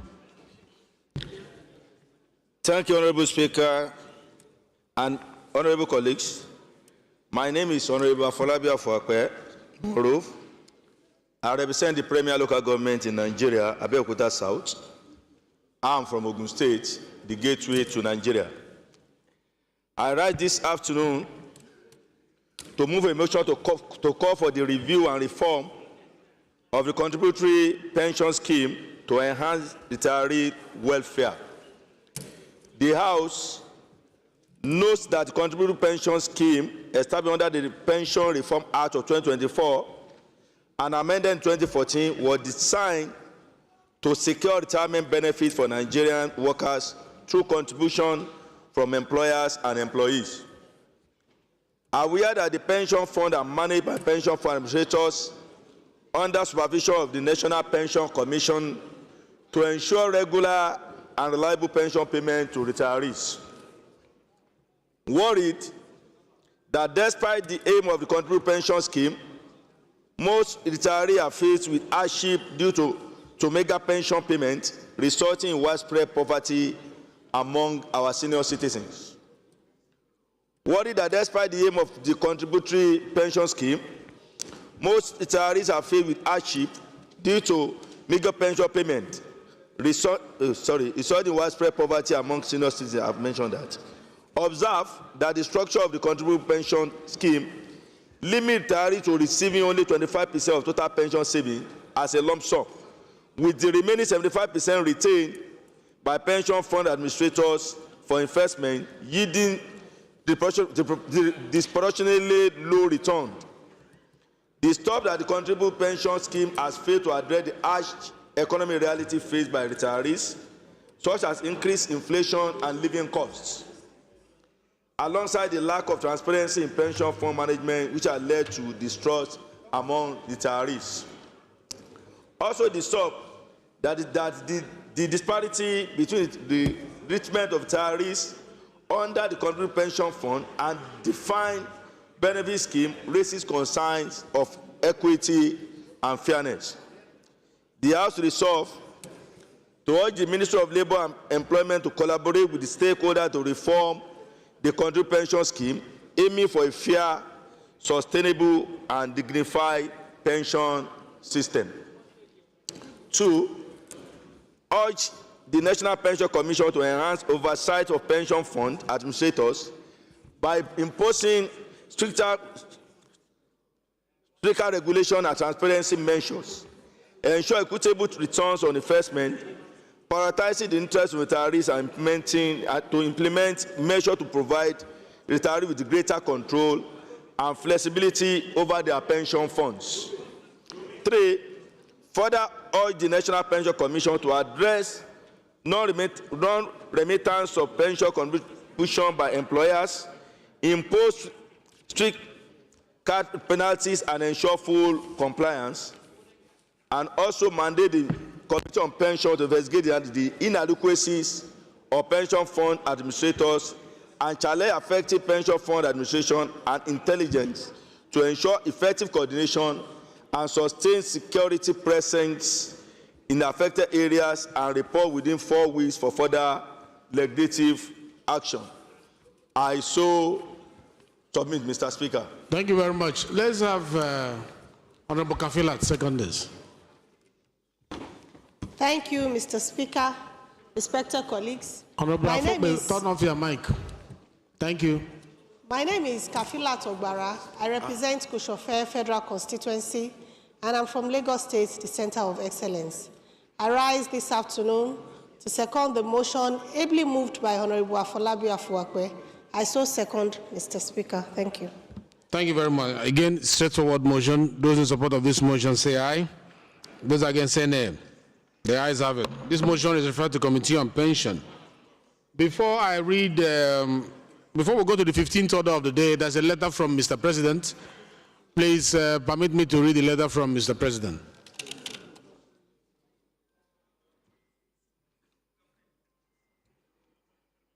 Dear Honorable Speaker of the House, submission of the Federal Government of Nigeria's 2026 to 2028 medium-term expenditure framework and fiscal strategy paper. It is with pleasure that I forward the 2026 to 2028 medium-term expenditure framework and fiscal strategy paper, MTEF and FSP, for the kind consideration and approval of the House of Representatives. The 2026 to 2028 MTEF and FSP was approved during the Federal Executive Council meeting of December 3rd, 2025. As the 2026 budget of the federal government will be prepared based on the parameters and fiscal assumptions of the approved 2026 to 2028 MTEF and FSP, I seek the cooperation of the National Assembly for expeditious legislative action on the submission. Please accept, Right Honorable Speaker and honorable members, the assurances of my highest consideration. Yours sincerely, Bola Ahmed. Tinubu, GCFR, President and Commander-in-Chief of the Federal Republic of Nigeria. This letter is referred to Committee on Finance to look into it.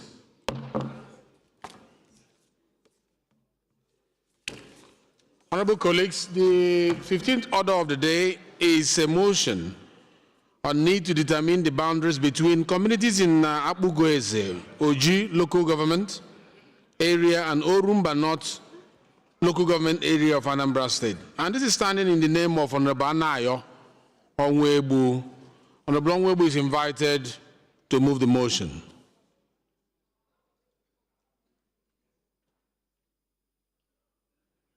Is not around. Motion stepped down by the leave of the House.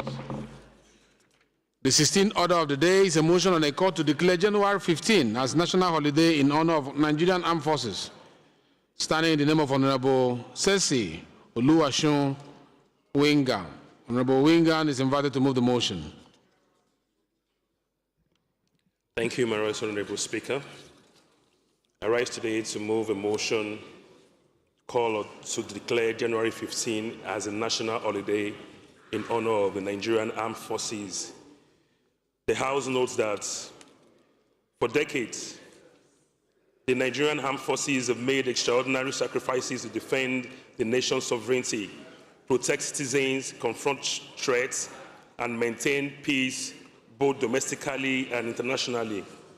Their qualities of courage, discipline, and professionalism are a lasting source of national pride.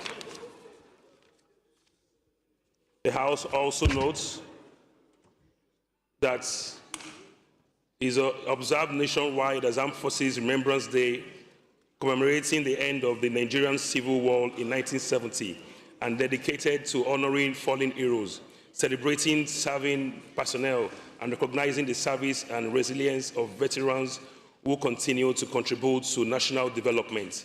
The House is aware that declaring January 15 a national holiday would institutionalize national remembrance, create a unifying civic tradition, and strengthen the bond between Nigerians and the men and women of the armed forces whose sacrifices uphold our freedom, security, and democratic order.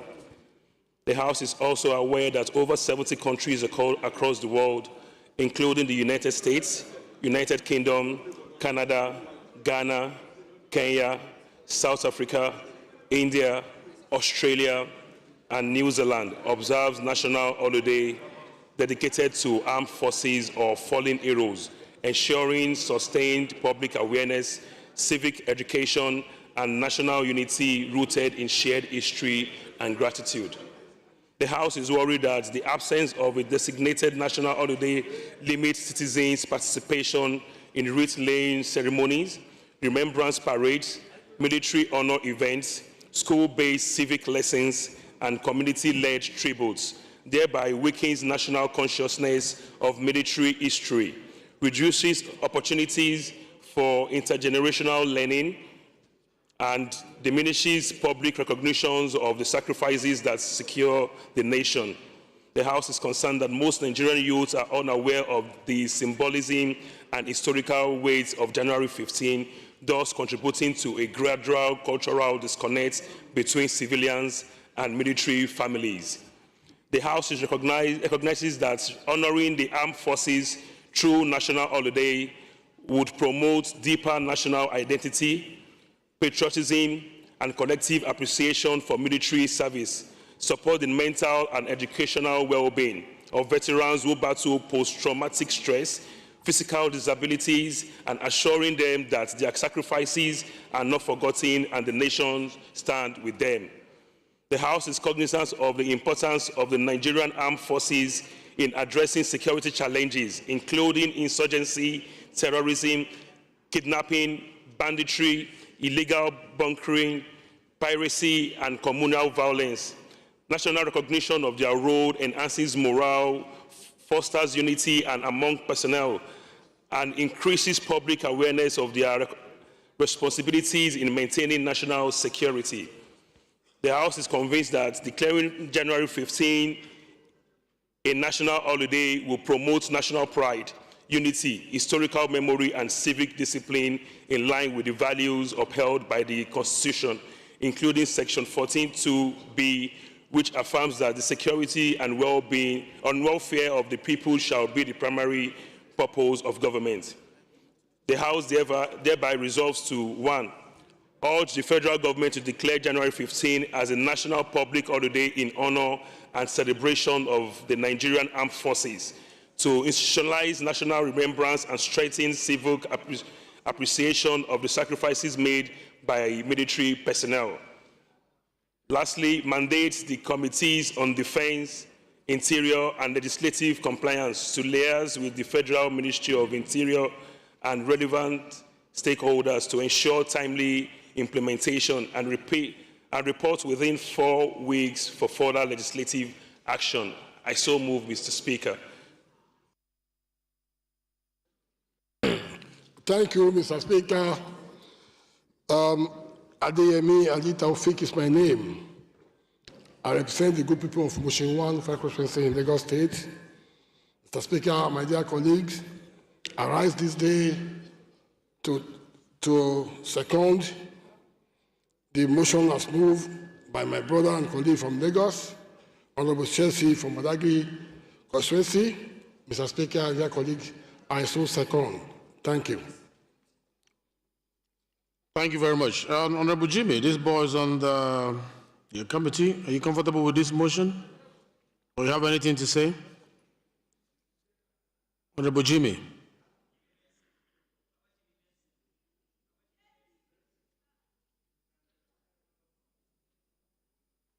So it falls under your... Thank you very much, Right Honorable Speaker, honorable colleagues. I believe this motion could not have come at a better time. It has come at a time when our military have shown exemplary strength, exemplary leadership, exemplary courage. Mr. Speaker, our military represents people who live amongst us. They are sisters, they are brothers, they are our cousins, and they are one of us. So, Mr. Speaker, anything that will be done to recognize, to enjoy, to recognize, to uplift their morals, I am on all fours with that. So accordingly, Mr. Speaker, I have no other option but to fully endorse this very credible motion ably moved by the man from Badagry. I so move, Mr. Speaker. Thank you. Honorable Jah. Thank you, Mr. Speaker, honorable colleagues. I'm a Jah Hababa, Chibok Dambo, Goza Federal Constituency. Mr. Speaker, honorable members, I insisted to talk because I'm a son of a veteran of the Nigerian Army. My father's army number is 63 NA 2012-17. You mean you memorize it? In fact, let me start by commending the mover of the motion. You mean you memorize it? That's yes, good. I have to memorize because it's the only court I use for my father to recognize that I'm the person talking behind a curtain. So what I'm trying to say in a nutshell, I must commend the mover of the motion for doing the motion for our parents, for Army Day to be recognized as a public holiday is one of the best things this country can do for our fallen heroes on one hand and the living heroes on the other hand. So I thank you very much for supporting the motion. I just rise up to appreciate members. Thank you, sir. Thank you very much. Etabeni, you have something to say? I thought I had contribution around here. Okay, yes, 1 minute. And then I'll come to you. Good afternoon, Chairman Works. Mr. Speaker and honorable colleagues. My name is Honorable Engineer Dominic Ifan Chukwokafo, still representing the good and the bad people of Agota Federal Constituency, including the governor of that state, Professor Chukwuma Charles Soludo. Mr. Speaker, honorable colleagues, I want to join my voice in commending the mover of this motion. I hope the governor is hearing how much you praise him whenever you stand up to talk here. Of course. Election is coming, so he must hear this. Mr. Speaker, honorable colleagues, in as much as I commend the mover of this motion, but I think that there are more other ways to encourage the foreign heroes, both the serving and the retired military. We already have too many public holidays. I think, in as much as I'm not trying to water down the bill or I'm not trying to support the public holidays, I believe there are other ways to encourage the families of our. The other day we have police pensioners blocking the entrance to the National Assembly. And there are some other military pensioners suffering. I think we should, be more concerned about their welfare rather than playing, to the gallery by having a public holidays. All right. You can bring a motion on that.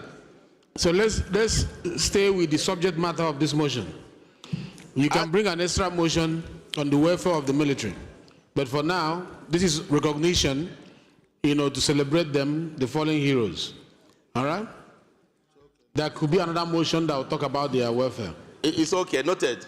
Thank you very much. Yes. Thank you, Mr. Speaker. Honorable colleague, once again, Honorable Akin Alabi, representing the good people of Egbedo Federal Constituency. I'm from Oyo State. While I want to commend my dear brother, Honorable Cecil, for bringing up this motion, I will urge him to follow up by actually bringing up a bill to amend the Nigerian Public Holidays Act. If he amends that so that we can include that as a public holiday, we'll be able to move fast. A motion is nice, but to institutionalize it and to make it good from our side from the parliament, I will urge him to bring it up as a bill. Thank you. Okay, the final one to speak, Honorable Eze. Make it 1 minute too. Yes. Thank you, Mr. Speaker. Most revered colleagues. Eze, Nwachukwu Eze is my name. Denyi Onyolawan of Agila Land. Mr. Speaker, I represent the good people of Ebonyi, Ohuku Federal Constituency. I'm from Ebonyi State, the most productive state with a governor that is the human capital development expert, Onwo Ferekwe. Mr. Speaker, I rise this morning to support the motion ably moved by our brother to dedicate a date as a public holiday to celebrate our fallen heroes. Mr. Speaker, no matter the number of public holidays we've had in Nigeria, these are men who sacrificed all their lives. Now they are no more with us. I think it will be expedient and something worth doing if a date is dedicated for their remembrance as a public holiday. For example, traditionally, in my place, and I know it cuts across every tribe in Nigeria, we have a date we celebrate our dead fathers. In the Christian faith, in the Catholic Church, they have a day they call the All Saints. Saints are not people who are alive. They are people who are dead. So both religiously, traditionally, or culturally, it is already in us. So when we bring it as a national day to remember our fallen heroes, I think it's something worth doing. That will not stop putting it as a bill. But for now, our brothers who are still serving, our fathers, our relatives who are still serving in the army, we know that the parliament, the people's house, the Nigerians, no matter how difficult, how hard, or hazardous the job may be, we still have them at heart. So I wholeheartedly support this motion and ask my colleagues that we give it a unanimous support. Thank you, Mr. Speaker. Thank you very much. I just put the question. Those in support of the motion say aye. Aye. Those against say nay. The ayes have it. But there's an piece of advice that came from Chairman Works. I think you should use that advice also come up with a bill for the amendment of the Public Holidays Act so that we can include it there. All right?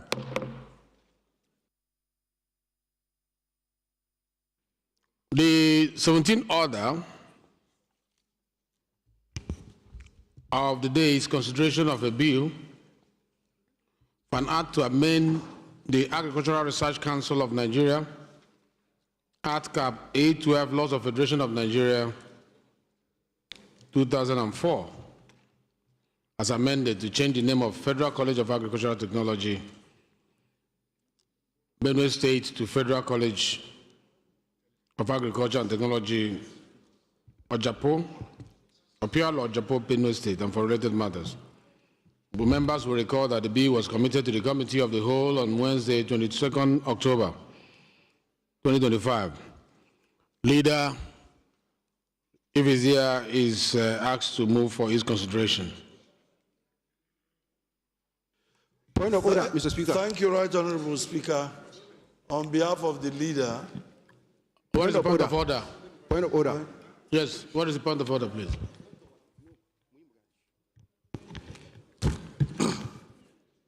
Thank you, Right Honorable Speaker. Kabiru Amadou Mepales is my name.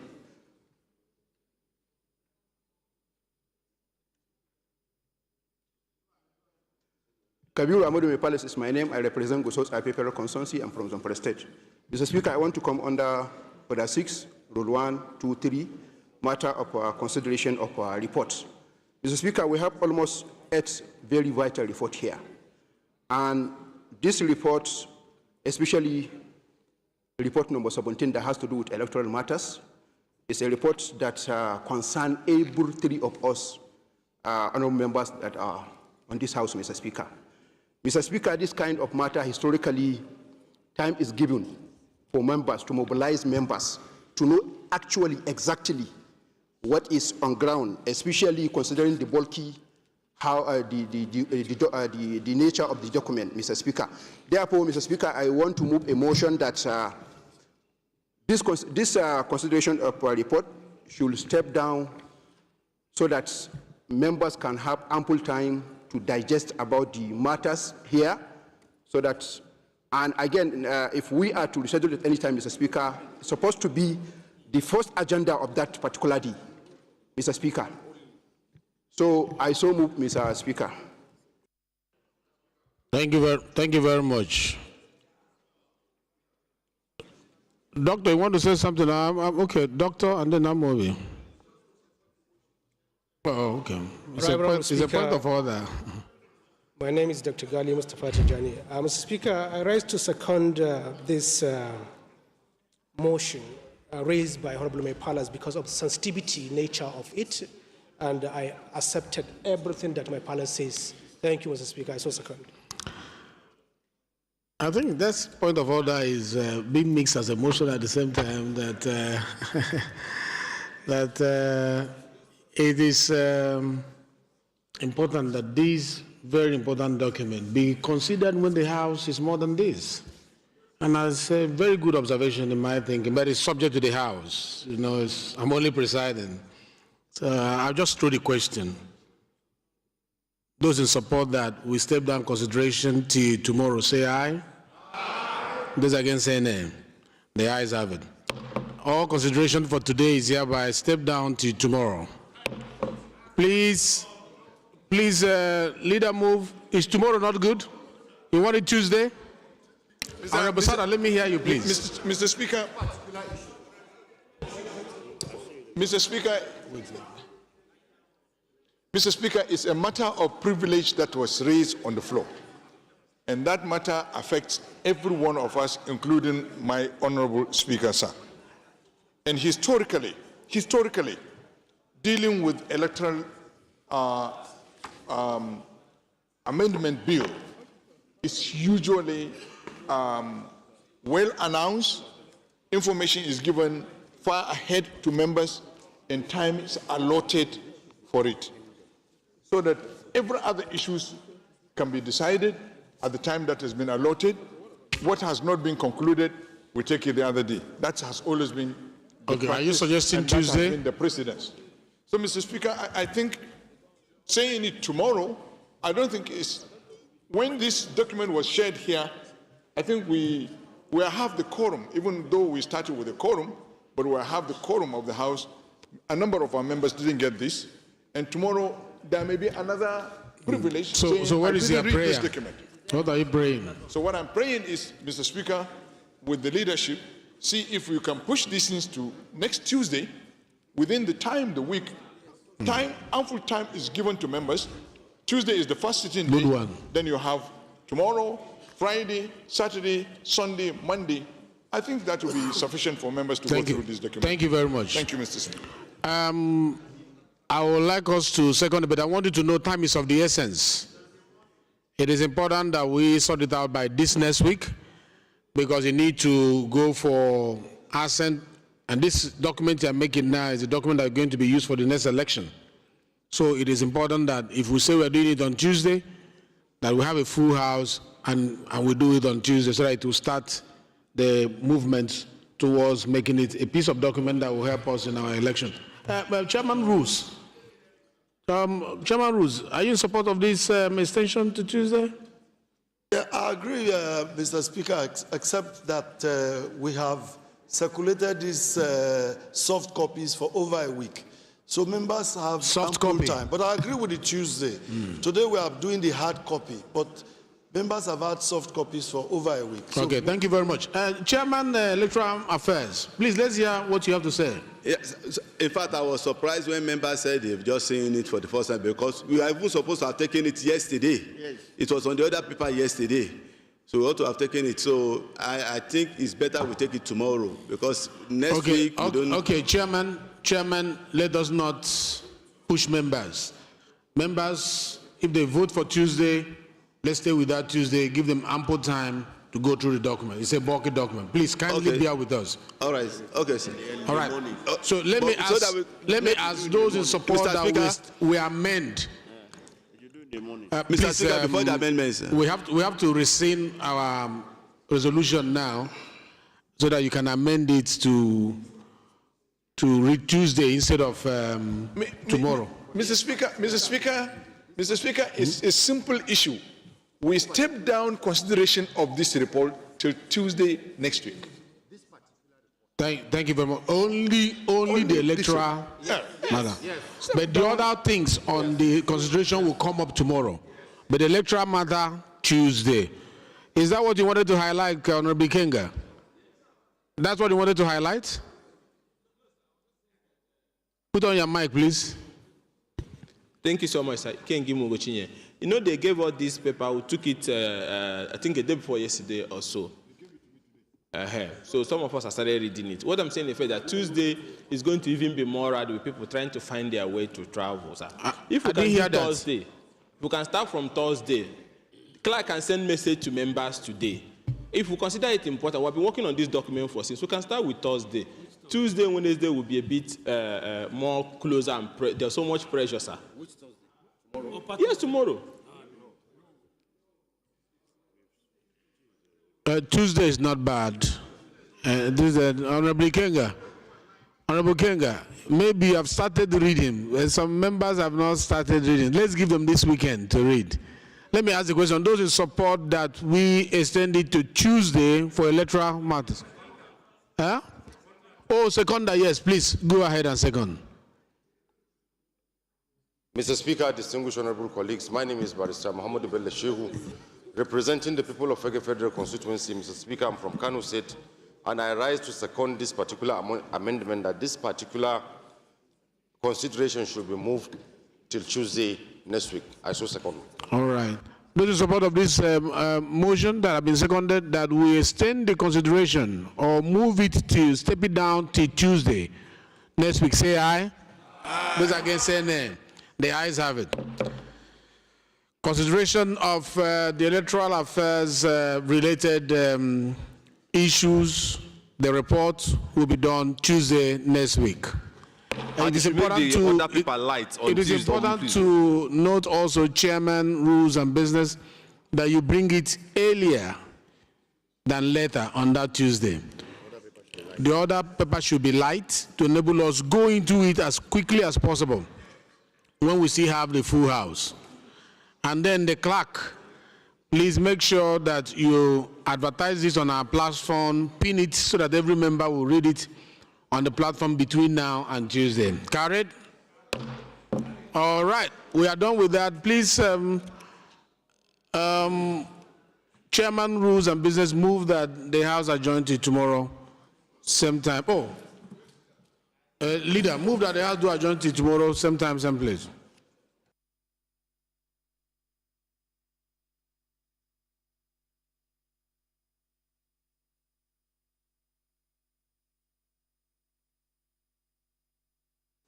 Thank you very much, our quintessential speaker with substantial values. Right Honorable Dr. Ibrahim Ayokunle Isiaka, acting as the leader of the House today. Having exhausted all that we had on the order for today and stepping down a few orders that we are not trying to take, I'm compelled to rise to tell us that we should adjourn the sittings till tomorrow, same time, same venue, Thursday. Thank you very much. Minority, please. Second. Okay. Thank you, Mr. Speaker. My name remains Honorable Amobi Godwin Oga. I represent Nigerians through the good people of Isukwato and Umunnochi Federal Constituency. Mr. Speaker, I'm from Abia State. Mr. Speaker, I stand and representing the minority leader to second the motion ably moved by the leader of the House. I so second. Thank you. Those in support of the motion that we adjourn sitting tomorrow, same time, same place, say aye. Those against, say nay. The ayes have it. The House is hereby adjourned to tomorrow, same time, same place. Have a lovely evening.